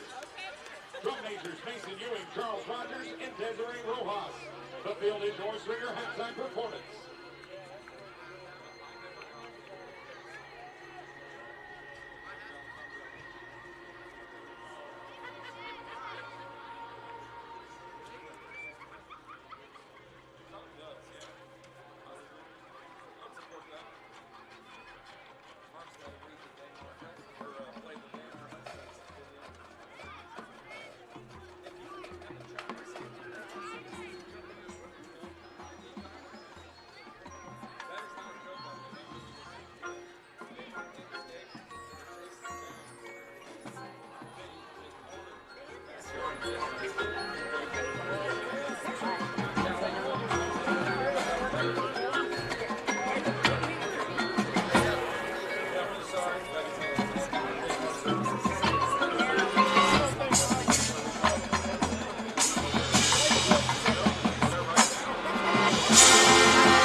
Trees are moving.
The Decatur Central Marching Band and Guard is under the direction of Chris Halstead and Zach Manson, with the assistance from Harley Blade and Tyler Mays.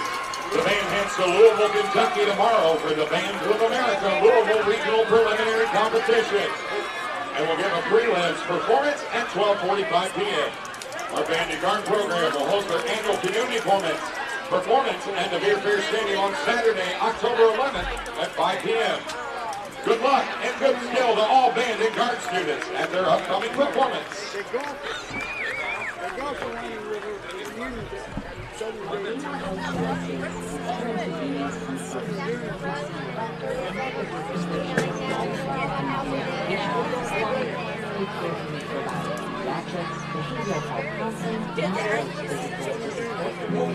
As a safety net pharmacy, we provide discounts to those who receive. We accept Medicaid, Medicare, and private insurance, making quality care accessible to everyone. Become a patient today, gain more health.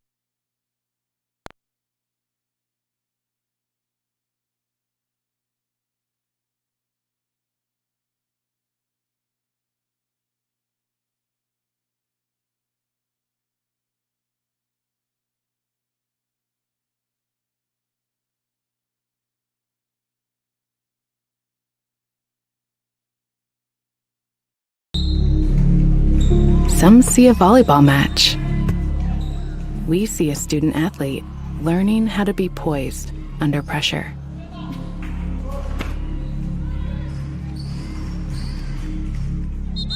Some see a high school football stadium. We see the one place where the whole community comes together. Proud to keep education in front of athletics since 1903.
Some see a wrestling match.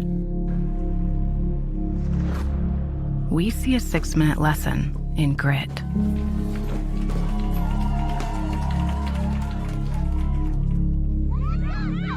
Some see a coach sending a runner home. We see a mentor guiding a student athlete into the future.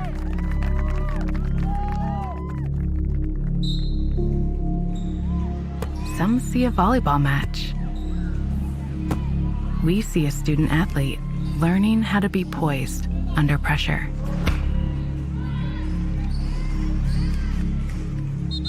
Some see a high school football stadium. We see the one place where the whole community comes together. Proud to keep education in front of athletics since 1903. Welcome back to DeVere Fair Stadium on the campus of Decatur Central High School for tonight's matchup between Plainfield and your host Hawks. It's halftime with Decatur holding a 16-13 lead. It's been a tale of two different offenses. Plainfield, when they've scored and been successful, it's been on really quick series and long plays. Decatur, when they've been successful, it's been marching down the field, running plays, taking their time, and taking opportunity of longer plays when they're there.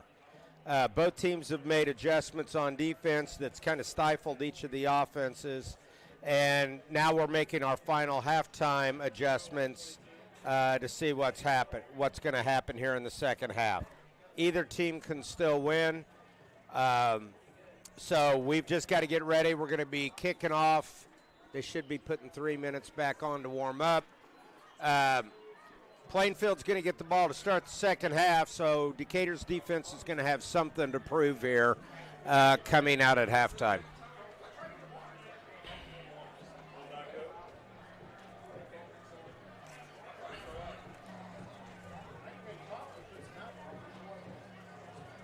All right, let's check some scores while we're waiting around the area, maybe.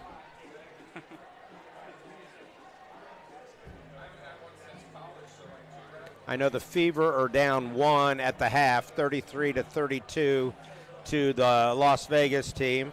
The Fever still very much in it.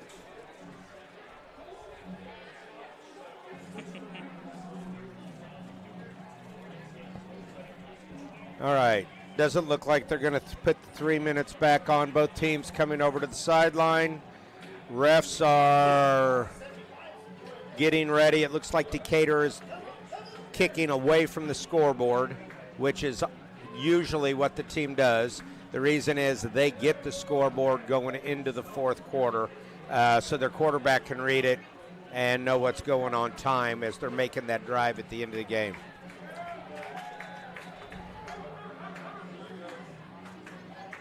Well, this should be fun. I'm excited to see what we plan on doing for this. Yes. All right. Coach has got the special teams out there.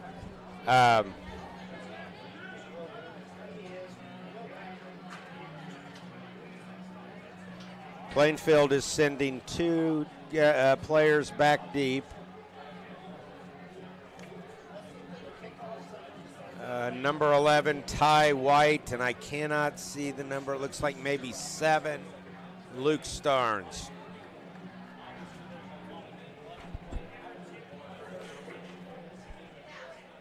All right.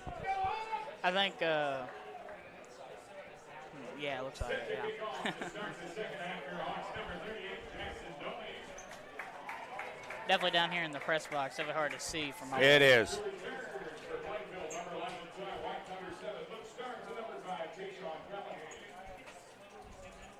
All right, folks, we're about ready to start this game.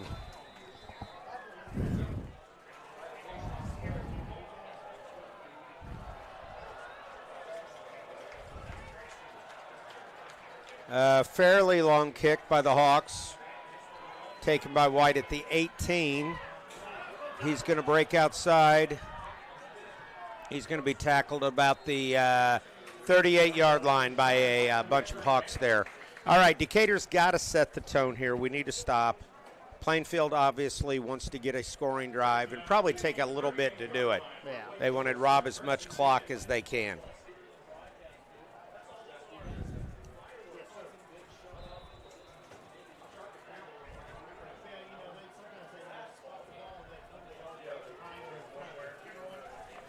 All right. Plainfield back in the shotgun like they have. We're going to do a handoff. The Decatur team was ready for it. Yep. They're going to lose 3. Ball should be back, maybe 4.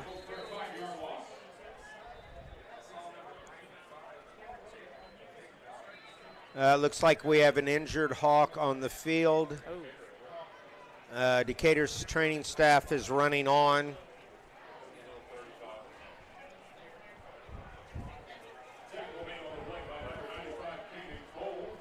All right, while this injury's being taken care of, all right, Papa John's. DCHS Live would like to give a special shout out to Papa John's providing the broadcast crew with pizza for tonight's game. Located just down the road from Decatur Central High School, the Papa John's at 7105 Kentucky Avenue and Canby Road donated enough pizza to feed our entire broadcast crew free of charge.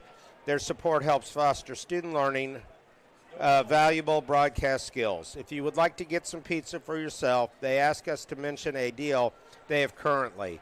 DCHCS Live viewers can get 20% off regular menu price with a code 20PER24. Again, that code is for 20% off is 20PER24. We thank them for their continued support of DCHS Live.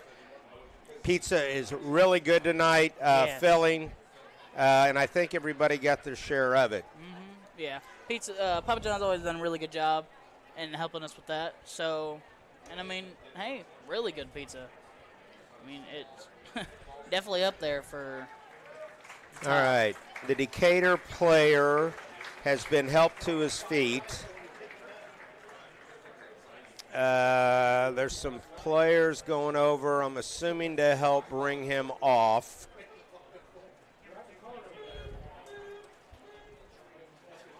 Still no movement. They're over on the Plainfield sideline. I haven't seen a number.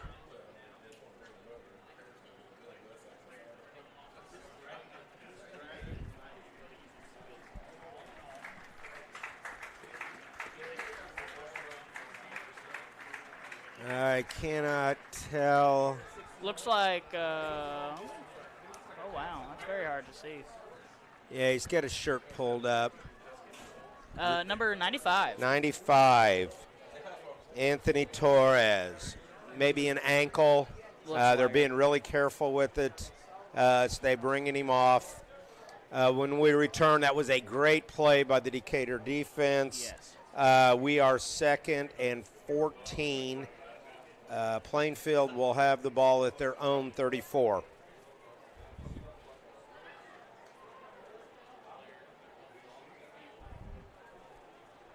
Hopefully it's not a knee and it's an ankle, and they can get him Right back on doctored up and hopefully ready next week. Yeah. Tell you what, it's really good to see both these teams come out here tonight and put on a good show for us so far. Yes. All right, here we are. We're about ready to go live. Snaps. Plainfield still in the shotgun. That quick out to the wide receiver. Decatur is there. They made a slight gain. We'll give it to them. It's now going to be 3rd and 11. Not where they want to be, behind the downs, behind the down markers. So probably not a running down.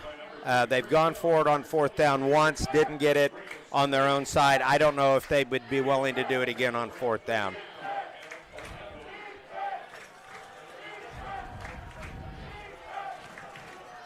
All right, Plainfield in the shotgun, 1 running back.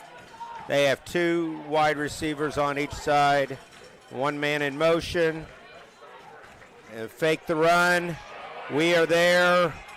A weak pass. It's incomplete. I'm checking, no flag. Incomplete pass. So it'll be 4th and 11. Plainfield is bringing their punt team in, it looks like. Yeah. I mean, they don't really got a whole lot of choices given where they're at in the field right now. I mean, All right, back for the Hawks. Number 1, Pharrell Carter, and number 7, Kashmir Hicks.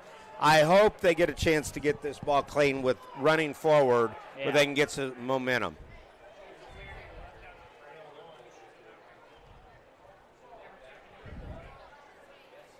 And there's the snap. Ooh, close on the punt. They are not going to get a chance. Ball went out of bounds. Looked like it maybe hit a Decatur player. It's going to be a Decatur ball at the 31. All right, let's see who comes out for the Hawks at quarterback and what the game plan is for Coach Enright here in the second half. Obviously, if we can score touchdowns, we want them to take a while, and we want as much time off the clock as we can. Run that down as. All right, it looks like Braylon Morris is in at quarterback. More run dominant than pass, but he can do both.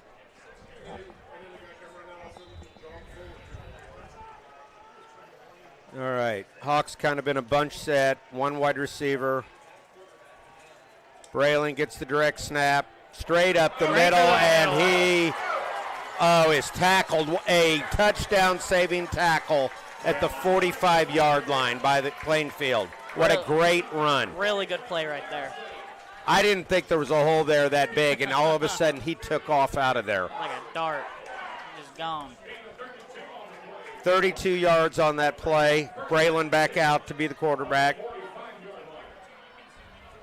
It's definitely really good to know about your other quarterbacks that get positioned in because both are really good for this. And what we talked about first half, and you weren't here, is Bo's still on recovery. Yep. We do not want Bo getting a lot of hits. Right, exactly. All right, the handoff is to number 1, Pharrell Carter, and he's got a big run. Down the sideline, knocked out of bounds. Where are they putting him? At the 26. Yeah. All right, 2 plays, 2 big runs. I think if it's successful, you keep doing it until they can prove they can stop you. Yeah, if it ain't broke, don't fix it. 100%. So anyway, back, we don't need Bo getting a lot of hits. Right. Obviously, Bo is our starting quarterback. Yep. He's there when we need him. Give his shoulder another week to rest when we can. And like I said, we don't want him taking big hits. Yeah, because, I mean, like I've seen number 95. I mean, it's rough out there right now. So that's definitely a really good idea. Snap to Braylon. He breaks outside. He's got one guy to beat. Oh, there's a flag. There's going to be a block in the back on Decatur. It's going to be a spot foul. So the penalty's going to be enforced from about the 16. So it's really not going to hurt us that much. No. It's going to be a 10-yard penalty. It remains first down, so it's 1st and 10 again. Now it did delete a huge run. Yeah.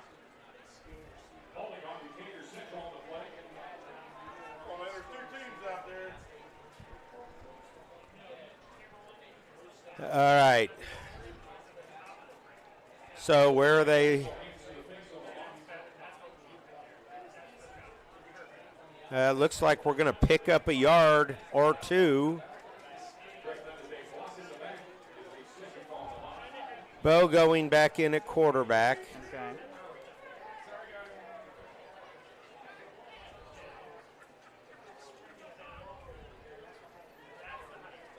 Oh, no, this is not correct. Uh-oh. Seem to be going down a little farther. All right. So it looks like they marked it off, and it's back to the 36. Yep.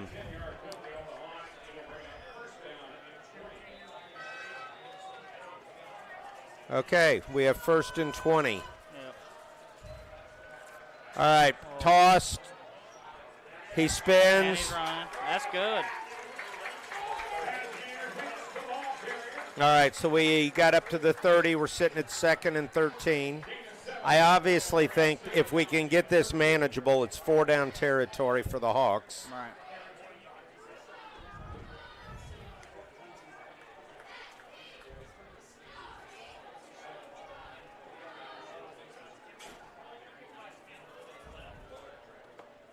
All right, Hawks coming up to the line. All right, Bo is back in at quarterback. Handoff, off right. Got a couple yards, number 7, Kashmir Hicks. 3rd down and 11. Now, if we're going to go for it on 4th down, we're going to have to get a big chunk of yardage here. Yeah.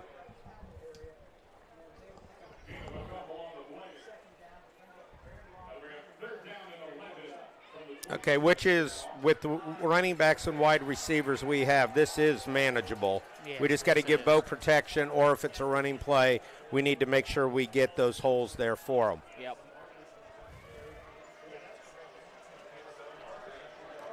All right. Braylon Morris back in. Braylon keeps it. Braylon to the outside and doesn't get much. 3rd and 9, 8 from the 25-yard line. I don't think this is in field goal range, so I anticipate the Hawks going for it. Right.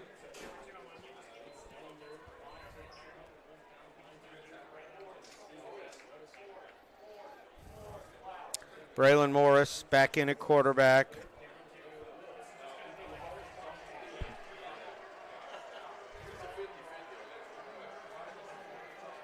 Only back in the backfield, man in motion. Braylon Morris rolling out to pass. The pass is towards the end zone. Incomplete pass. It'll be Plainfield ball.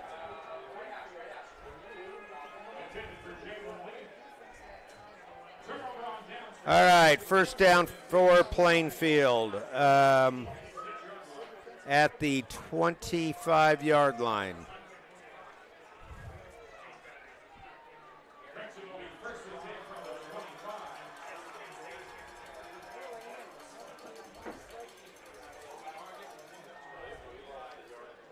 All right, let's see if the Decatur Hawks can get another stop here. We have 7 minutes and 21 seconds left in the 3rd. Shotgun formation, pass play. Oh, he read it, but nice catch by Plainfield, number 18. Mason Beers on the catch, gives us a 2nd and about 6. Plainfield not huddling.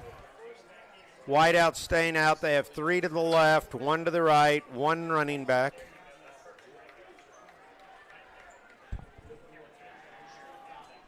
Back for a pass play. Other pressure was on.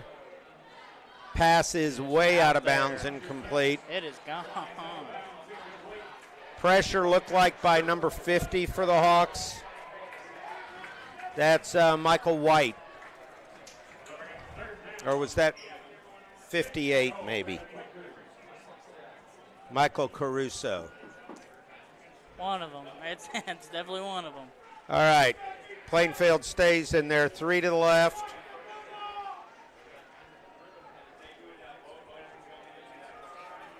One right wide receiver to the right, 1 running back. Watch the pass play over to the left. The ball is knocked down. That's nice. The ball was knocked down by number 4, Michael Campbell. 4th down. Plainfield sending the punting unit back out. It's really good. We definitely got him right where we wanted him. Right where we wanted him. Now we got to be careful. Don't hit the punter. Put pressure on him. Try to get one of our speedsters with the ball. Yep.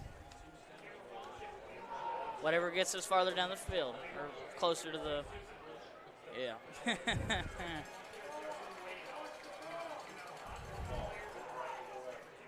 Snap, low punt, low snap, bad punt.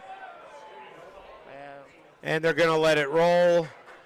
Decatur picks it up at the 40. And he's running. And he's got an angle, and he goes out of bounds at the 48-yard line. Nice. By Pharrell Carter. Nice play by Pharrell. Good way to put it halfway into the field. All right, 6:29 left to go in the 3rd quarter. Decatur ball at the Plainfield 47-yard line.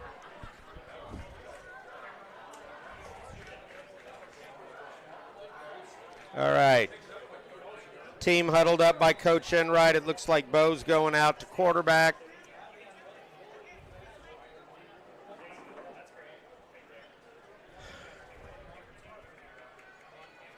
We have 2 wide receivers to the right, 1 to the left. We have 1 running back in the backfield with Bo. There's snap. Snap. Handoff. Number 23. Nice run. Nice run by Jalen Leith. Nice.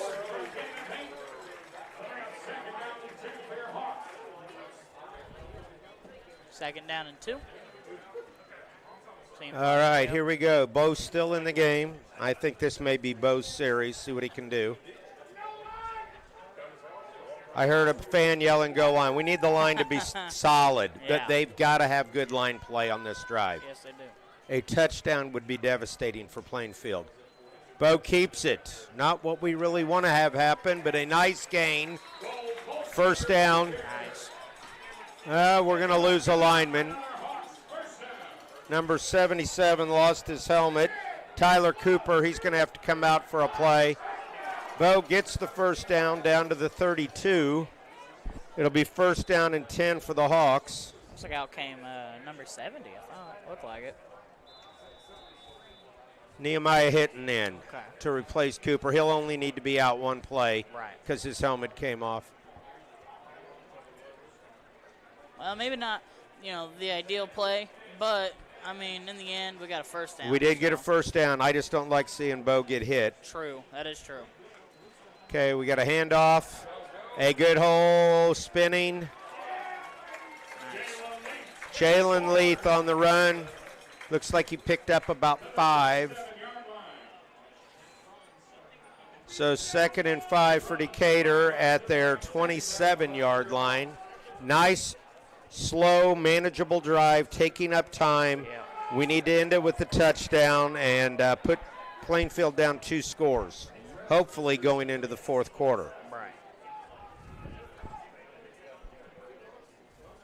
Bo in shotgun. He moves his running back to his side, back to the other. Man in motion. Handoff.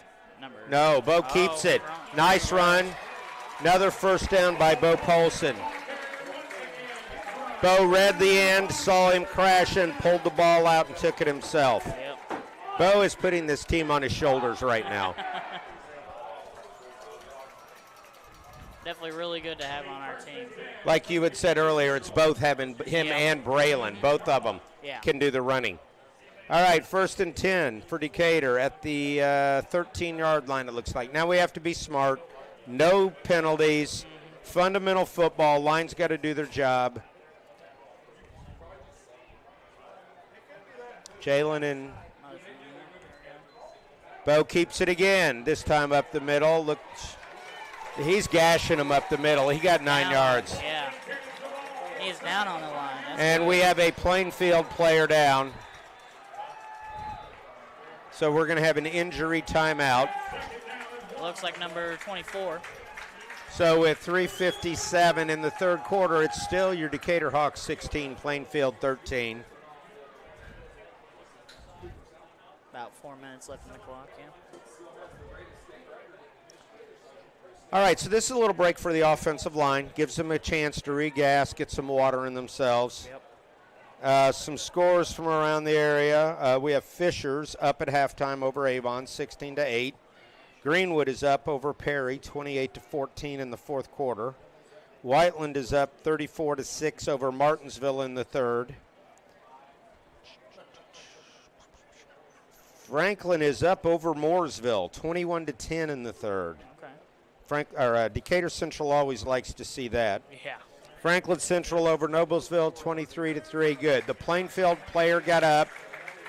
All the fans are clapping for him. The Fever are now tied with the Las Vegas Aces, 48-48.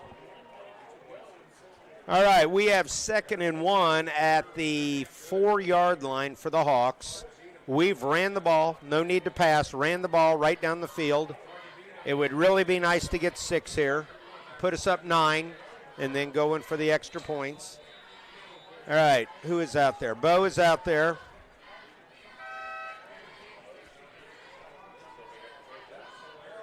Leith on the left side. Bo keeps it himself, goes left. Bo strong, spins, gets to the 5. Helmet down. His helmet comes off. So now Bo is out of play, so we'll be probably seeing Braylon Morris in. Lost 1, 3rd and 2. 3rd and 2. Yeah, only downside of it being like right there on the end is everything's all compact. It's hard to do. It is hard. Once you get inside the 20, everything tightens up. Yep. They don't have to worry about the outside runs and the outside long passes. Yeah. All right, Braylon in the backfield with Kashmir Hicks. 2 wideouts to the right. All right, what do we got?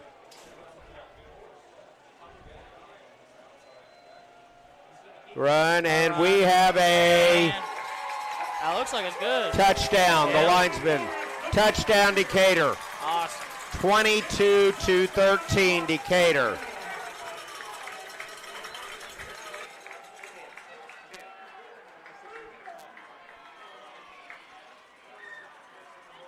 There's our touchdown. Now we're sitting at with 3 minutes left on the clock.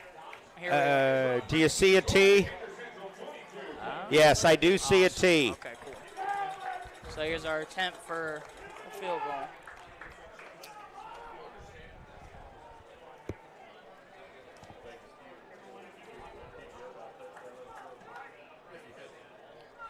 Place kicker, number 38. Jackson Doney is good. All right. So now the Hawks are up 23-13, 2 scores with 3 minutes and 8 seconds left Yep. in the 3rd quarter. Here goes our light show again. First half is the first time I've seen this. Very impressive with the new lights. All right, here comes a replay of the touchdown. Braylon Morris just takes it to himself and bulldozers over everybody right in. He was right Great in there. run. Definitely shows you the dedication that this team's won. Yeah, and here Braylon wasn't even planning on starting at the beginning of the year. He's a senior. Bo gets hurt. Braylon jumps in, and they've decided to keep him in as part of the offensive package. Yeah. That's why you stay dedicated to a program and work during the summer to get ready.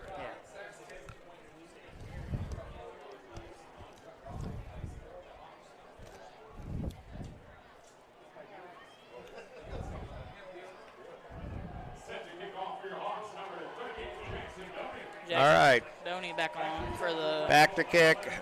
Plainfield with the 3 in the back deep. We just got to stay in our lanes, stop them downfield, make them drive the field long. We don't need a long kickoff return. Good kick. High, right down the middle of the field. And good coverage.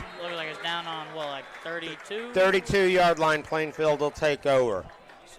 All right, important things. Stay at home on the line, get good penetration, and our cornerbacks and safeties have to cover those wideouts. So we can't afford to give up long plays. Yeah. Make them march down the field and take a lot of time.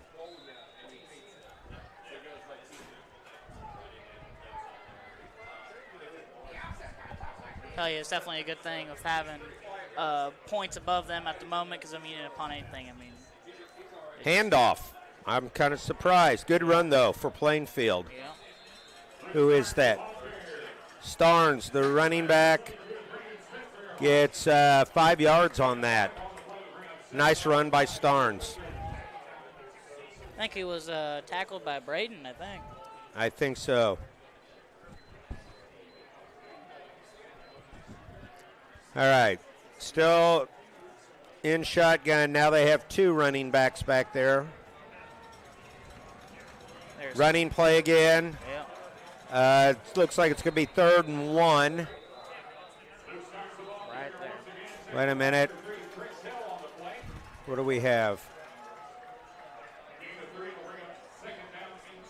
Okay, 3rd and 1.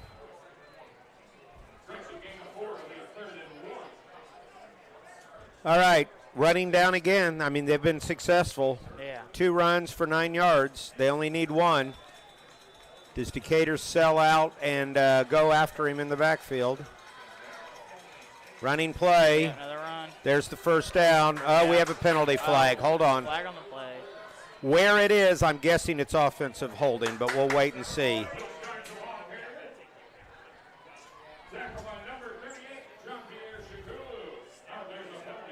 We do have holding on the offense, which, of course, Decatur needs to accept. Yep. It's going to march him back 10 yards, so it'll be 3rd and 11 for Plainfield. Differently, now it's a passing down. The line can go after the quarterback. Now we got to have our coverage guys stay on the wide receivers tight. Yeah. I mean, yeah, they went to like the 3rd down, and then penalty. They're practically back where they started. I think that may be their first penalty of the game. Oh, maybe. We thought they went the whole first half without a penalty. Oh. All right, 3rd and 11. On the Plainfield 31-yard line. They're moving all kinds of linemen around. Man in motion. They're going to run that up, nope, and out here. Throw. Bad throw. Incomplete. Good coverage. Pass Good number- coverage by Jonathan Rolling. All right, Plainfield sending the punting out unit out again. Minute and 58 on the clock. It would be really nice to get this ball and have like a 4.5, 5-minute drive and score any kind of points. Yeah. Field goal or touchdown, which would cause Plainfield to need to have 2 touchdowns to tie if we got a field goal. Right. Yeah, anything to get our score up higher. All right, we're going to have a penalty on Decatur. It's going to be an automatic first down.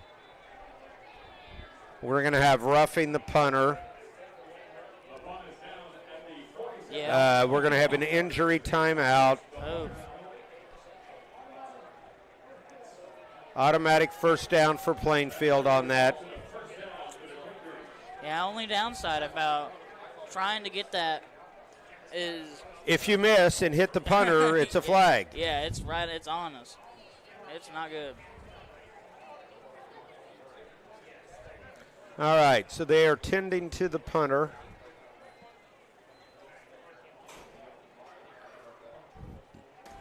He's up, walking a little gingerly to this. Now he's jogging.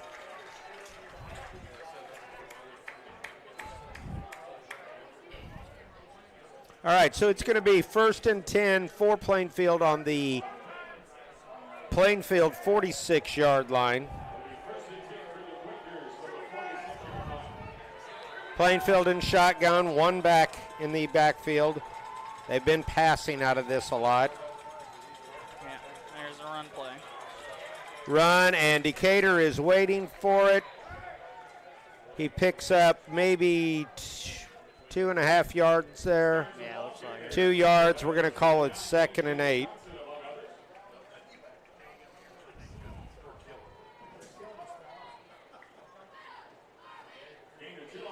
Minute and 25 left on the clock.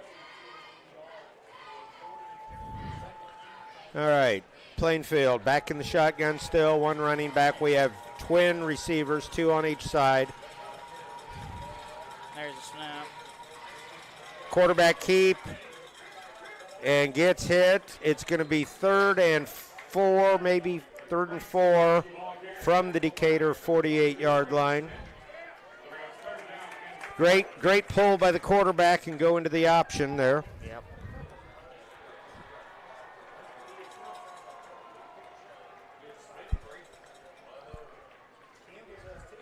All right, Plainfield, traditional shotgun like they've been all game. 2 receivers on each side. Offsides, Decatur. Mental toughness, we talked about it in the first half. You've got to watch the ball. Yep. You've got to wait for them to snap it. There's too many free yards. First down, Plainfield at the 43 of Decatur.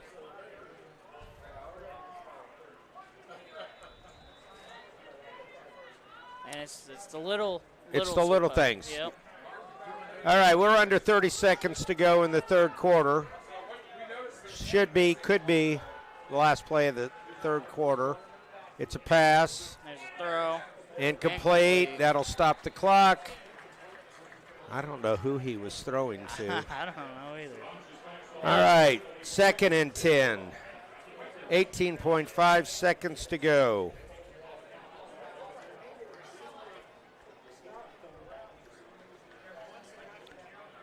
All right, what do we have? Back in the shotgun. They're going to have 2 running backs this time. 2 out here to the right. Decatur needs to be tough and watch the ball.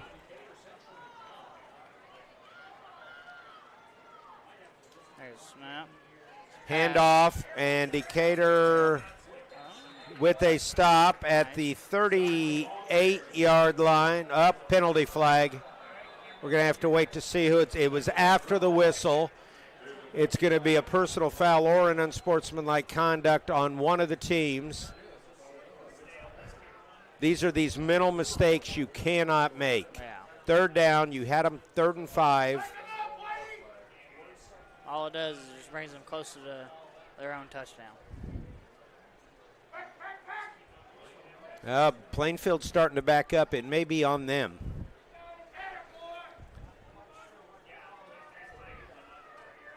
It was definitely after the play, so it's going to stay 3rd down. Okay. After the play, personal foul, Plainfield. 15-yard penalty from the spot of the foul. Ooh-wee. It remains 3rd down. That is huge. Yeah, no kidding.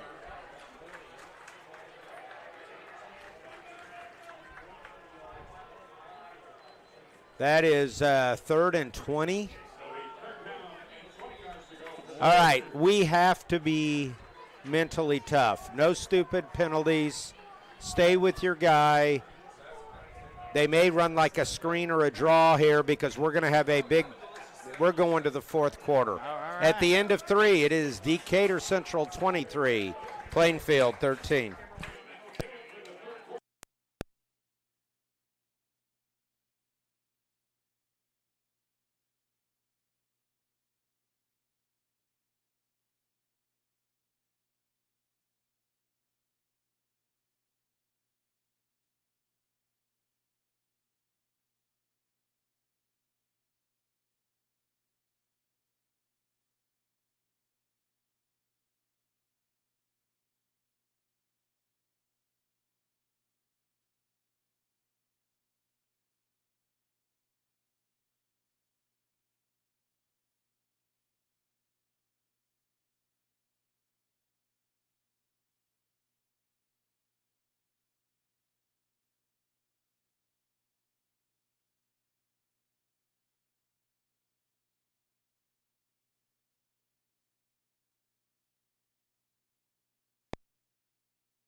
All right, here we go. Start of the 4th quarter.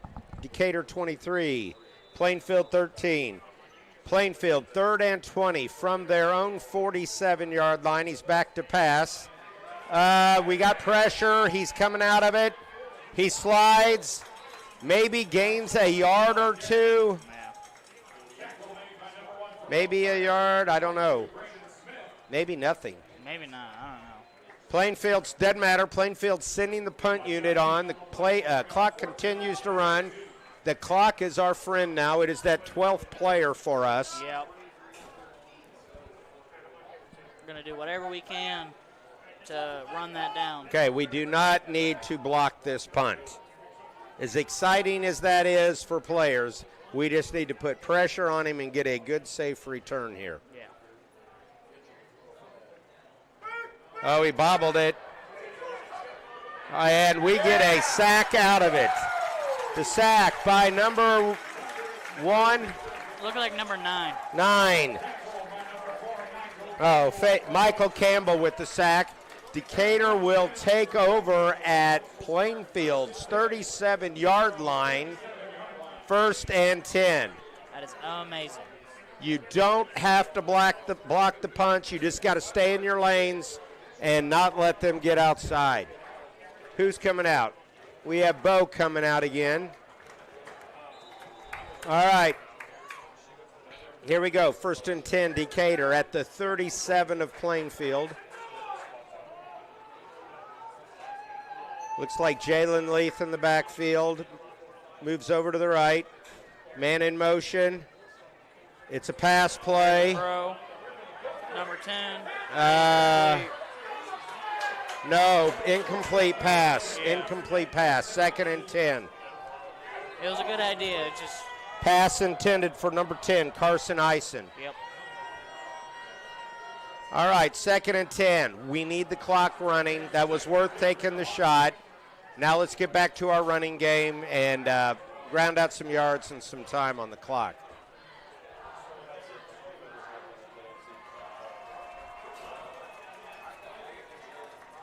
All right, Bo still in shotgun. Jalen, we have 2 to the right, 1 to the left, wide receivers. Man in motion, the tight end. Running play.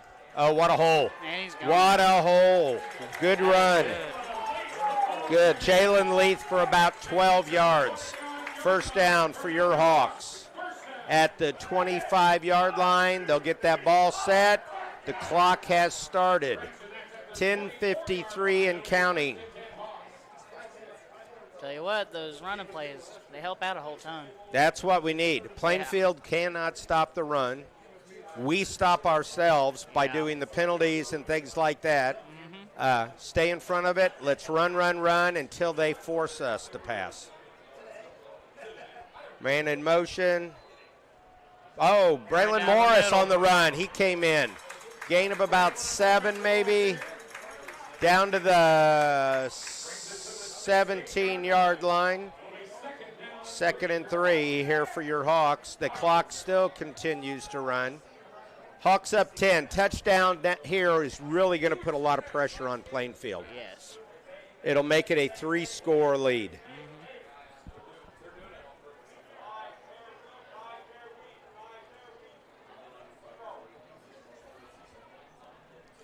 All right, Bo back in. Bo under center this time. Takes it. Inside handoff. Good defense by Plainfield. He did pick up positive yards. Trying to see who it was. Down on the ground right now. And he's not going to show us Like his number. Oh, I thought it was almost looked like Number 8? Yeah, number 8. That's Colton Nyson. Colton Eisen on that inside handoff. Picks up 2, 3. 3rd and 1. Right there with it. We're right, 2-down territory. We'll go for it on 4th down. This could be just a quarterback sneak. Bo under center.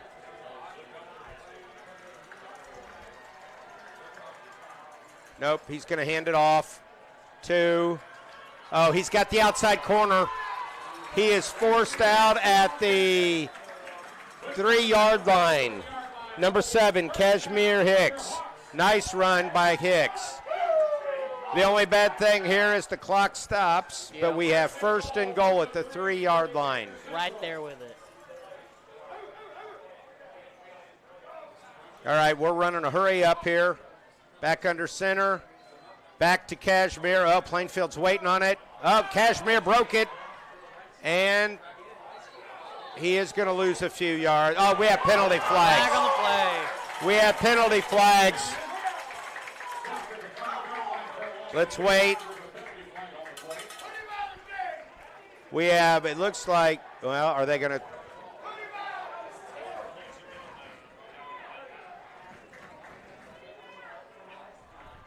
We have targeting on Plainfield.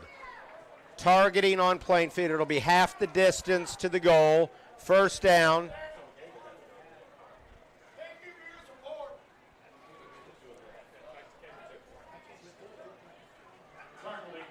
Casimir kind of stomping his foot there. Might be something. Well, he got hit hard in the helmet. Oh, yeah. All right, it's going to be 1st and goal at the 2. Now into the game for the Hawks, number 13, Amari Graves. Clock starts. That's our friend. We're down to 8:50 left in the 4th. Bo back in. Take our time here. We want to use as much of the play clock as we can. Bo back under center.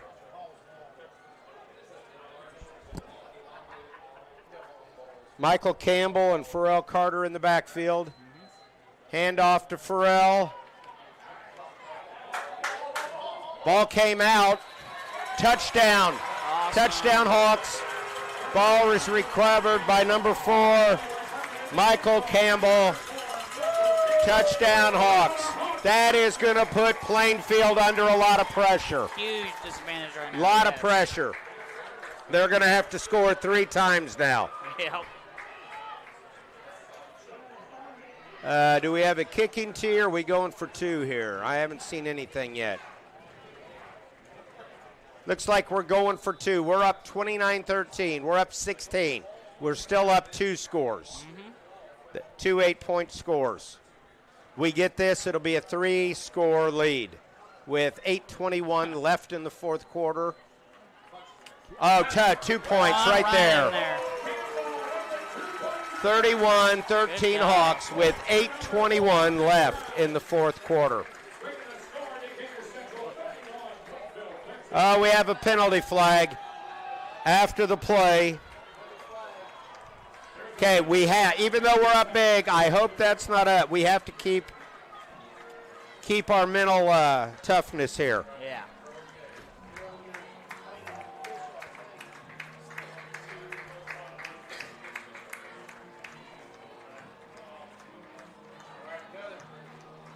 Just gotta love our light show. Love the light show.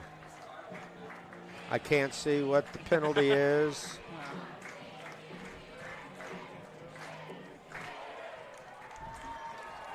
Oh yeah, let's give up.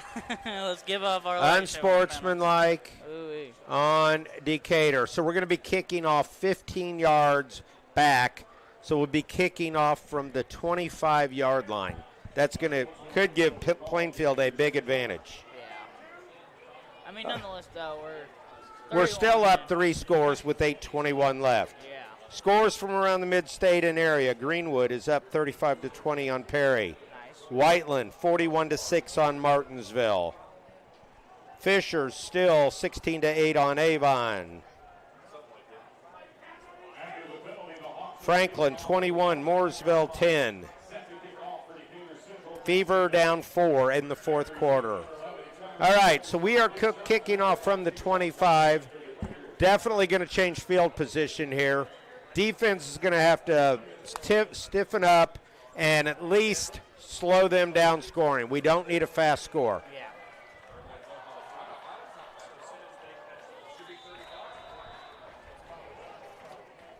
Here we go, Jackson. And here's the kick.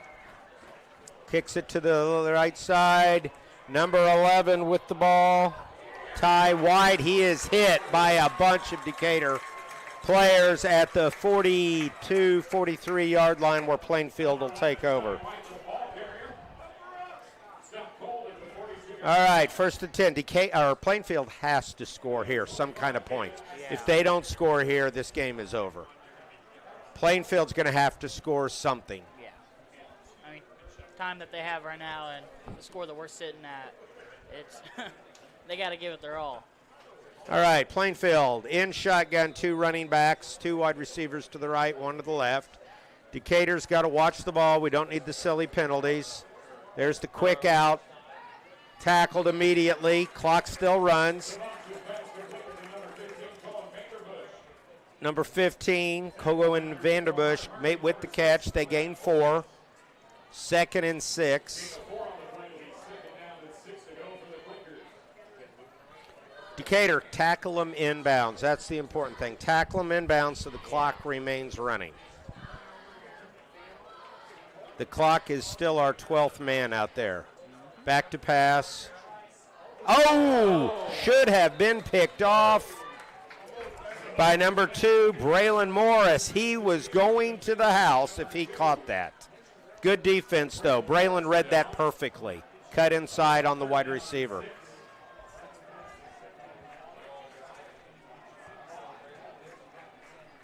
All right, 3rd and 6. Definitely 2-down territory. because, I mean, they can't afford to punt it back to us with 7:40 to go in the fourth quarter. Oh, yeah. So the key is keep them in bounds. Don't let them have a big play. Make them get man in motion. They're going to run that wide receiver. Throw. There it is. They're waiting on him. Fourth down and 2. Yep. 4th and 2. The clock remains running. I wouldn't doubt it if they end up trying to do a little push out. All right, 4th and 2. The important thing for Decatur, do not jump off sides. Yeah, yeah. Watch the ball. We cannot, 5 yards will give them a first down. Genuinely, I think that's been our greatest enemy right now. Has just been the flag. Yeah, we talked first half how we think the winner of this game has won conference over the last 4 years. Yeah. Oh. And he did not get it. It's going to be Decatur ball, 1st and 10 at their 48-yard line. That's how we do it. That's good. All right, I do not expect a pass. I expect a lot of running and a lot of running inside to keep that clock running. Yeah. We should be down under 4 minutes at the end of this drive. 49, that's even better. I thought it was the 40. Oh, it is the 48. All right, 48-yard line. We've had really good both defense and offense this whole game. Yeah, we had 2 mental breakdowns on 2 plays that gave up the 2 touchdowns. Yeah. All right, Braylon Morris in at quarterback. There's a ton of Decatur blockers. Braylon's getting the ball right up the middle. 4, 5 yards. Yes, we're going to take it down to the 47-yard. Oh, we have a flag. Please. Oh, we've got players.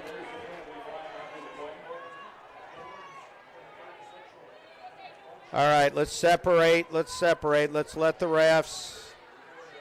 We have a hat down too, so that means we're going to have 2 flags. Safe to say, I don't think I've ever seen that.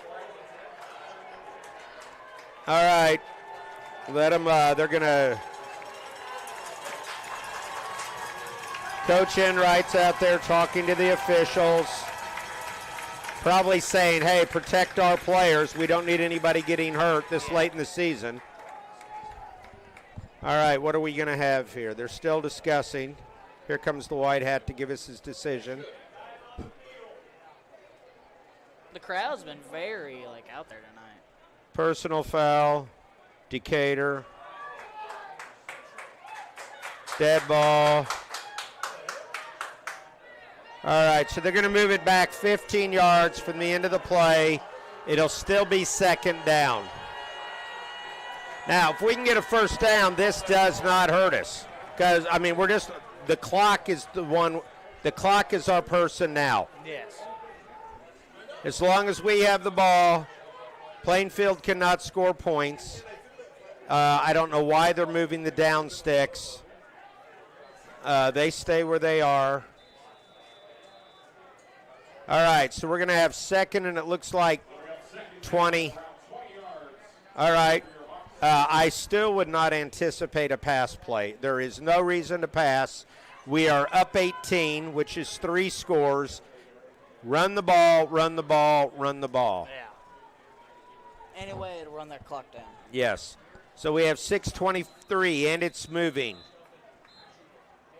What do we have? Looks like a timeout. Timeout, maybe? I think so. Timeout, Decatur. I think he wants to regroup the players, talk to them, tell them to keep their minds in the game. Don't do silly things. Yeah. We don't need any more penalties.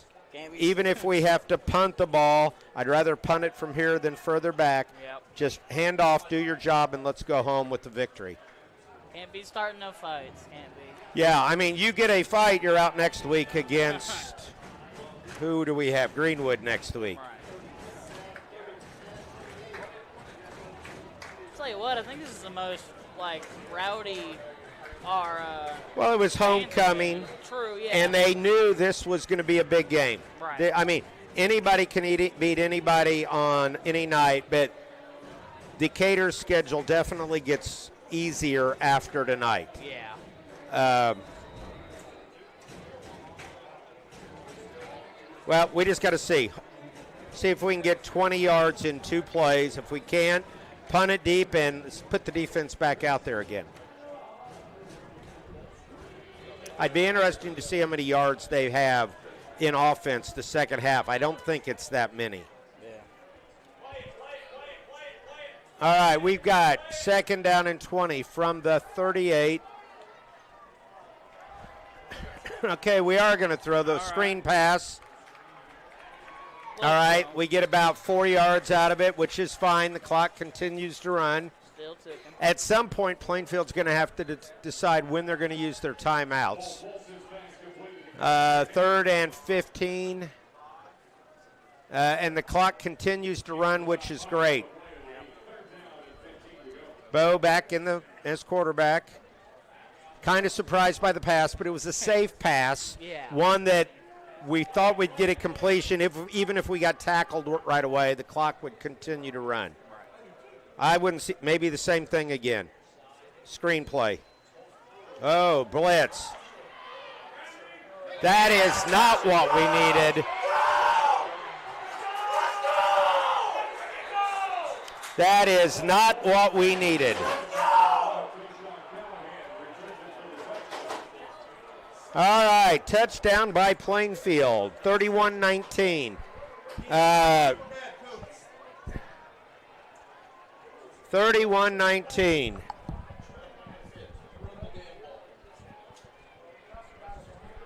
That is not what we needed. We should have just ran. Yeah. Or Bo take the sack there.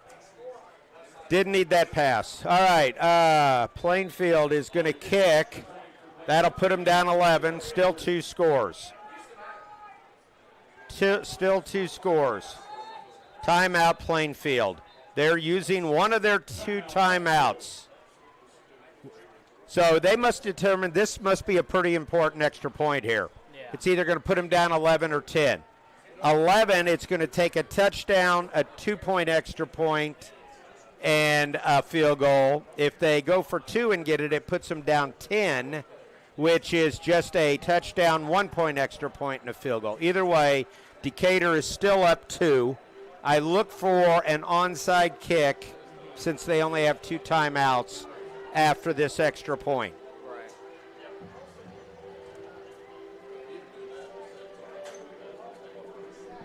Yeah, I definitely will say these are 2 really good teams going. They are against each other. 2 very good teams. Yeah. And it comes down to the line and the athletes. And Yeah. so far, our line and our athletes have made more plays. Yeah. I mean, some may not be like the greatest ideas, but I mean, in the end, it's what we've gotten so far. A win is a win. You True. take it any way you can get it. Exactly. All right, so it looks like the tee is gone. It looks like they're going to go for 2. 9. Pass play.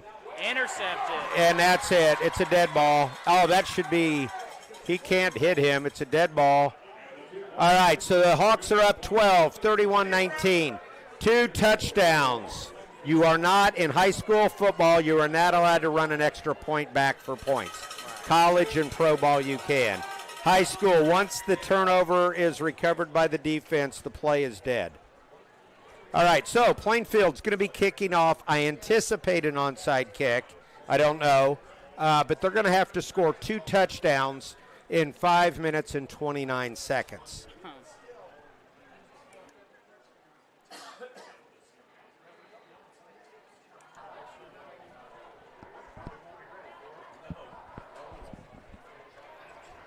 Definitely say we're going back and forth on the interceptions there. I mean, All right, looks like Decatur also agrees it's going to be an onside. They got their hands team. They have all their wide receivers, cornerbacks, running backs up on the front line so they can recover that ball if they kick it short, trying to get it. Once the ball goes 10 yards, the kicking team can recover it and keep the ball, but it has to go 10 yards.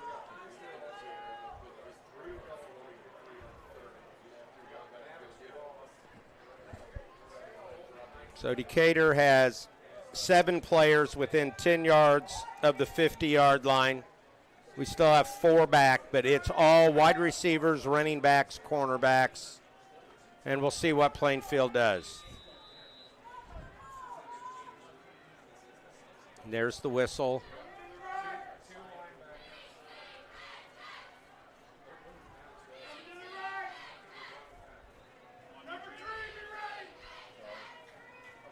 There's the run. There's the onside kick. Oh, it's loose. It's bouncing. Both teams are pointing. Plainfield ball. Plainfield ball. Wait, they've changed the call. They've changed the call. It's going to be Decatur ball. Decatur ball at the 48-yard line. Wow, what a big change there. One official points Plainfield ball. They get together. It's now, and the Plainfield coach is out, not happy, obviously. Yeah. And he just got 15 yards. He got 15 yards added on. No, I take that back. They're going to give a sideline warning, which the first offense, nothing happens. Sideline warning. Right. Second time, it's a 5-yard penalty. Third time, it's 15. So this is kind of like, hey, coach, this is your warning. You said too much. We're done. Yeah. All right, 1st and 10 for Decatur at their own 48-yard line.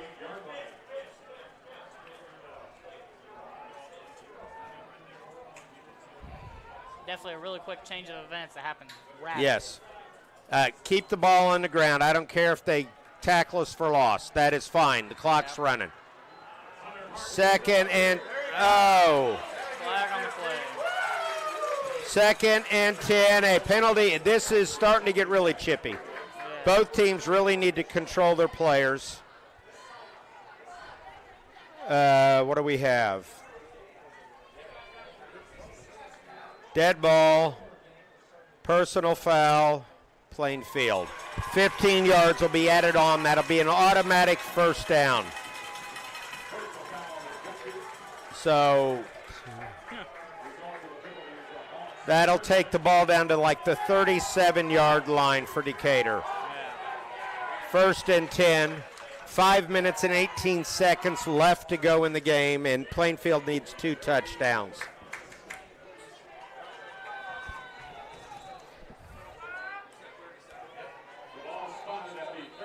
All right, we're killing the clock.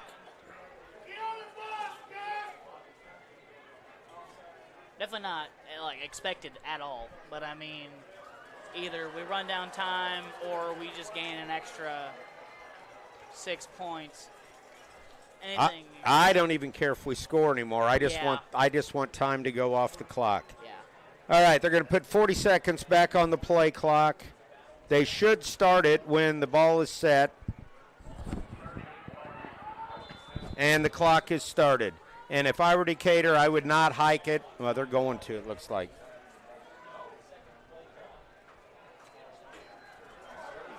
Wide open, number 7. 7 for touchdown. Touchdown, Hawks. Casimir Hicks. Touchdown, Hawks. Right on the 5 minutes. 4:50 left. And we have another penalty flag. This is getting...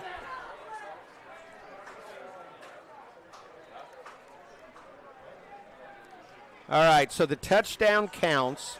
37-19. Puts the Hawks up 18.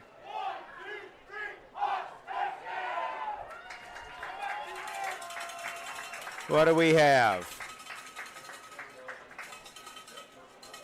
It's on Plainfield, so Decatur has the option here of taking it on the extra point or on the kickoff.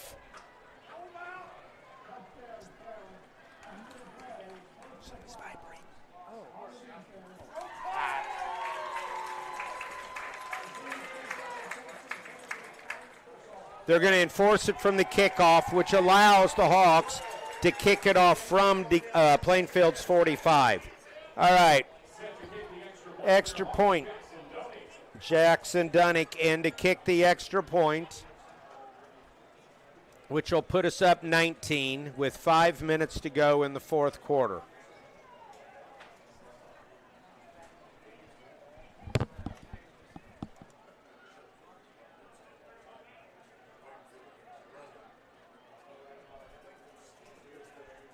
All right. Here's the whistle. Here we go. Hopefully we can get through these next 5 minutes with no personal fouls or unsportsmanlikes. Here's the snap. Oh, it's botched. Fire. They're going to run. Incomplete. All right, so the Hawks up 37-19 with 5 minutes to go in the fourth quarter. All right, other scores from the Mid-State, if I can find them. Greenwood is up 35-20 over Perry Meridian. Whiteland 41, Martinsville 13. Franklin 28 over Mooresville 17. That is a final. Greenwood was, all three of those are finals. So Greenwood, Whiteland, and Franklin Community with the win. All right, 5 minutes to go in the game. Hawks up 3 touchdowns. Or 2 touchdowns and a field goal. They need 3 scores. Keep your head on straight. Play like you were taught. Keep your mouth shut and keep the ball in front of you. Yes. All right, we are kicking off from the Plainfield. Now, obviously, I think our kicker can kick it to the end zone. This is one of those times where you maybe kick it as hard as you can, as low as you can, and let the ball bounce around on the ground and see if we can get somebody down there to recover it. Or they just may kick it deep. I would take the chance and kick it as hard as I can, as low as I could. All right, here's the kick. He decides to kick it deep. And he kicks it out of bounds. So they are going to get the ball at 5. Should be the 20-yard line. They should get the ball at the 20-yard line.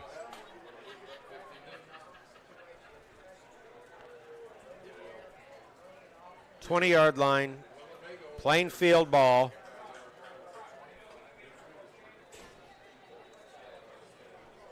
All right, 80 yards for a touchdown. Plainfield, 5 minutes to go in the game. They are down 18 points. Like I said, keep the ball in front of you, keep your mouth shut, and play smart. Yeah. Got to keep the flags off the field, too. And keep the clock running. This is our game to lose now. Yes. Not their game to win, our game to lose.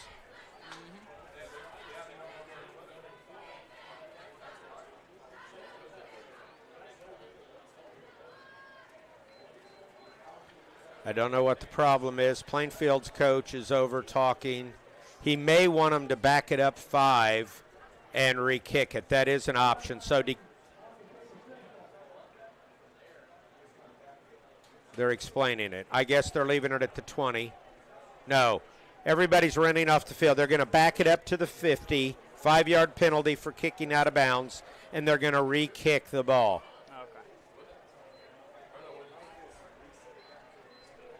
Which doesn't hurt us. He had it down to the 2-yard line. Yeah. The key is now don't kick it out of bounds. Yeah.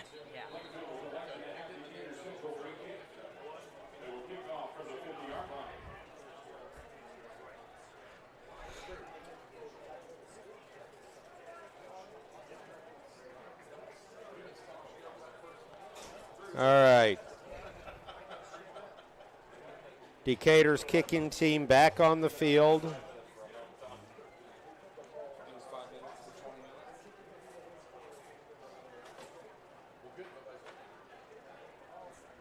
Okay, the ball's placed on the tee. Should be here getting a whistle here shortly.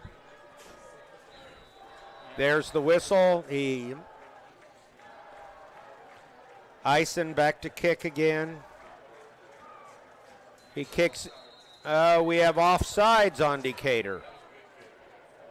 So that's going to back them up 5 more yards. They're going to kick it from their 45, and we're going to do it all over again. It was a good kick, too. Yeah, I know. I mean, these are those mental errors that we Yes. talked about. You cannot make mental errors. Kicking the ball out of bounds. Offsides on a kickoff. We can't do that. Team is too energetic. We are getting flags at the times that we really don't need to get or should get.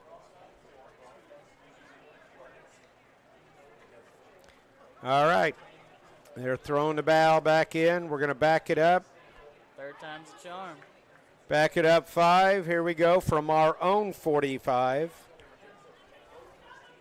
Ison's going to try this again.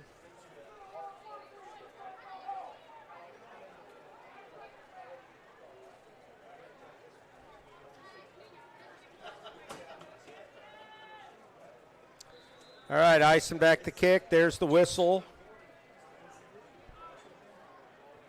No flag this time to start. It's a good deep kick. Recovered at the 3. He's running it back, and he's going to be tackled at the 26-yard line. 4 minutes and 53 seconds. They've got 73 yards to go for their first touchdown, and they have 2 timeouts. Yep. Plainfield returns the game back to the 26-yard line. They will start first and 10. I would expect a lot of pass. Decatur needs to keep the ball in front of him, keep him in bounds on the tackle. Don't let him get out of bounds to stop the clock. All right. Man in motion. He goes back. Hand off. Oh, they decide to run. Up the middle. Starnes up the middle. And there's the whistle. Good job. Good job. Don't throw him down. He gains 6 on the play. Be 2nd and 4 for Plainfield. 4 minutes and 35 seconds, and the clock continues to run.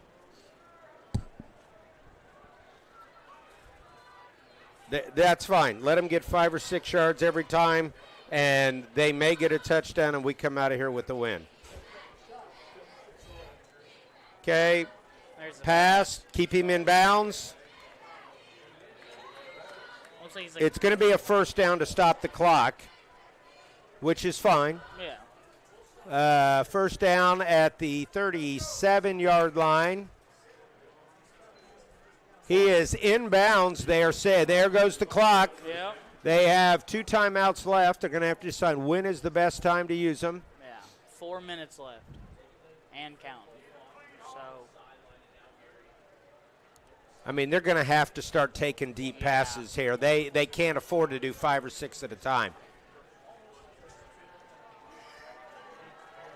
Here he's scrambling out here. there's a throw. Nice hit. He's in bounds. Really? All right. In bounds. It's a first down. They should stop the clock here in a minute. They did. First down. As soon as the ball's set, they'll start it again. First down at the 47. The clock restarts. 3:37 to go. Plainfield may have given up on this. They're not using their timeouts. They may have just said, let's see if we can score and go home.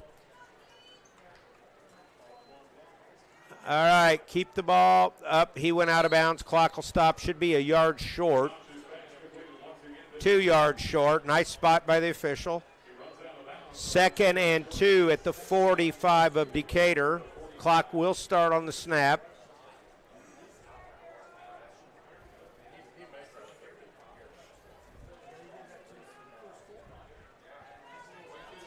All right, Plainfield in shotgun. Yep. There's the pass.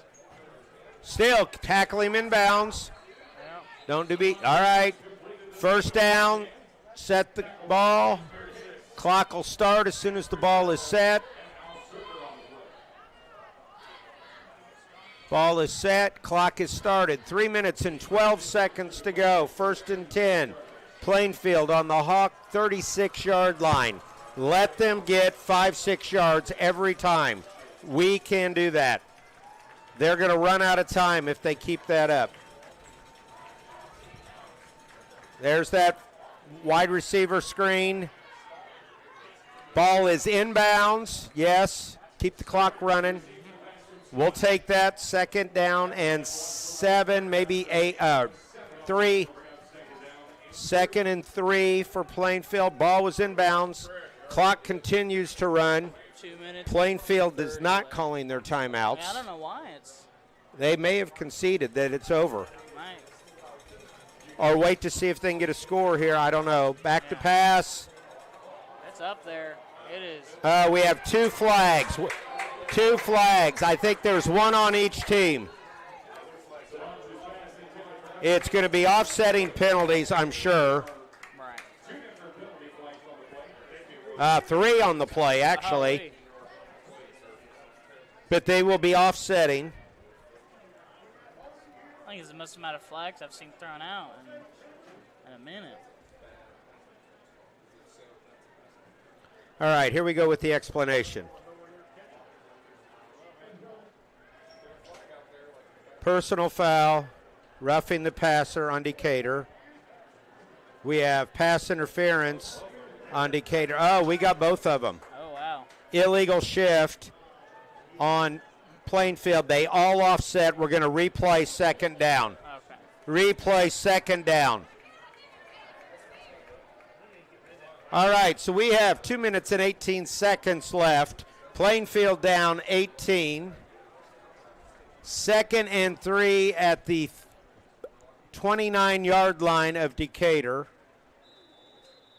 And it was an incomplete pass, so the ball should start on the snap. We stopped something. Why are we? All right. Oh, he had to go get his flag downfield. All right. Which kind of gives an advantage to Plainfield. They're ready under the ball. Here we go. Yep. All right, snap.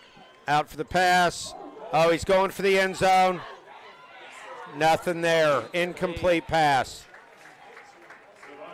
All right, third down, 3. 2 minutes and 13. 2:12. 2:12 to go. Yep. Clock does stop. Clock does stop for the incomplete pass. They're going to have to take another big. Well, they're losing clock a lot. They're going to have to take a big chance here and go for the end zone. Yeah. Or a deep play down the field here. All right. Third down and 3 from Decatur's 20. They're saying 29. All right. Man in motion. There's the swing out. There are 3 Hawks there. He's tackled for no gain. Fourth down.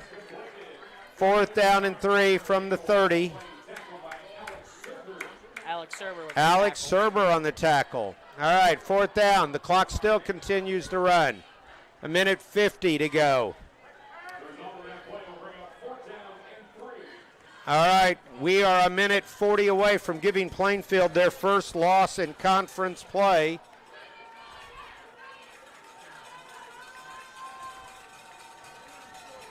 Up, here they come. Oh, wide open. Nice play. Out of bounds to Starnes, number 7. 1:29 left. Nice play. Catch by Starnes. First down, Decatur. Or Plainfield, sorry. First down, Plainfield at the Decatur 18. The clock will start on the snap. 1:29 to go. Plainfield moving their line around. There's the end zone shot.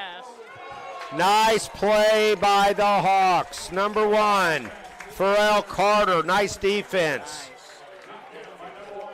Second down, Plainfield.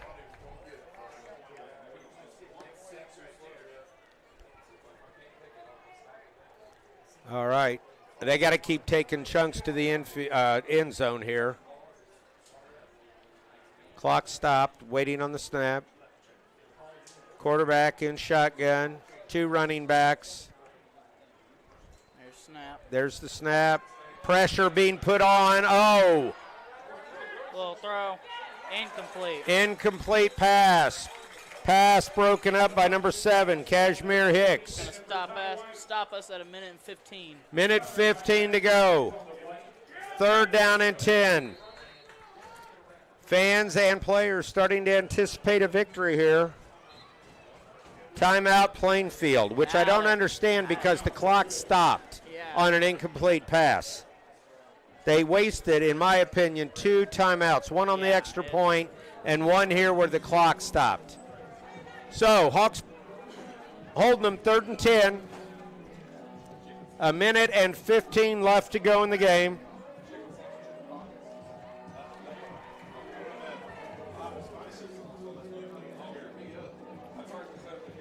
What a night for football here at DeVere Fair Stadium. Yes, sir. Campus Decatur Central. Decatur up 37-19, getting ready to give Plainfield their first conference loss. Puts the Hawks in the driver's seat for the conference championship.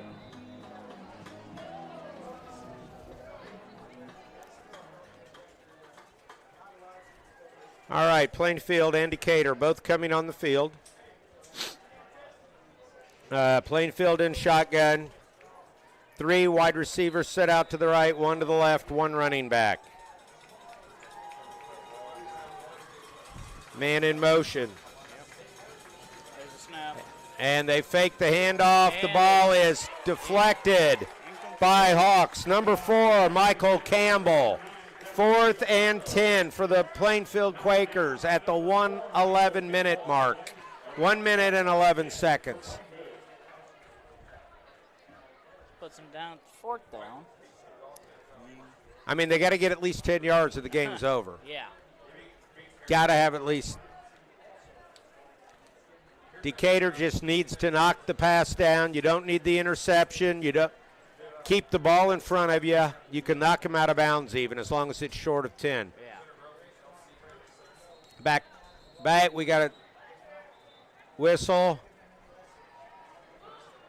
Timeout Decatur. They wanted to see what Plainfield came out in. They call timeout. It'll be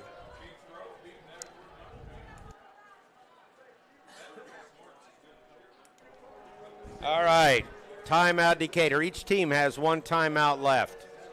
I think Coach Enright maybe he's trying to give his defensive lineman a little extra break, get him some energy for this pass. Yeah. We know it's going to be a pass play. We just got to play smart. And after the play is over, we don't need the extra penalties. We don't need to get anybody kicked out. Yeah. We need to stay smart. If I was Coach Enright, I might even put my JV offense out there so none of the varsity guys can get in trouble. Yeah. Any way to prevent this ball from going any further. Yeah, because, a minute and 10 left on the clock. There's not much they can do except risk. So, All right, here we go. 4th and 10 from the Decatur 18. Plainfield back in shotgun, man in motion. Snap. Tried to get us offsides, didn't work. He's checking over to the sideline to get a play. There you go. Here we go. Here's the pass to the end zone. Incomplete. And this is going to be a victory for the Hawks. A victory for the Hawks sending Plainfield home with their first loss of the season. Hawks up 37-19, 1:06 to go in the game. Yep. 1 timeout, kneel the ball, boys. Let's go home. Fans, while we're at it, let's give a special happy birthday to number 0, Hunter Harvey, this evening. All right. Bo Polson is out. Everybody is surrounding him. He's going to take the snap, knee the ball.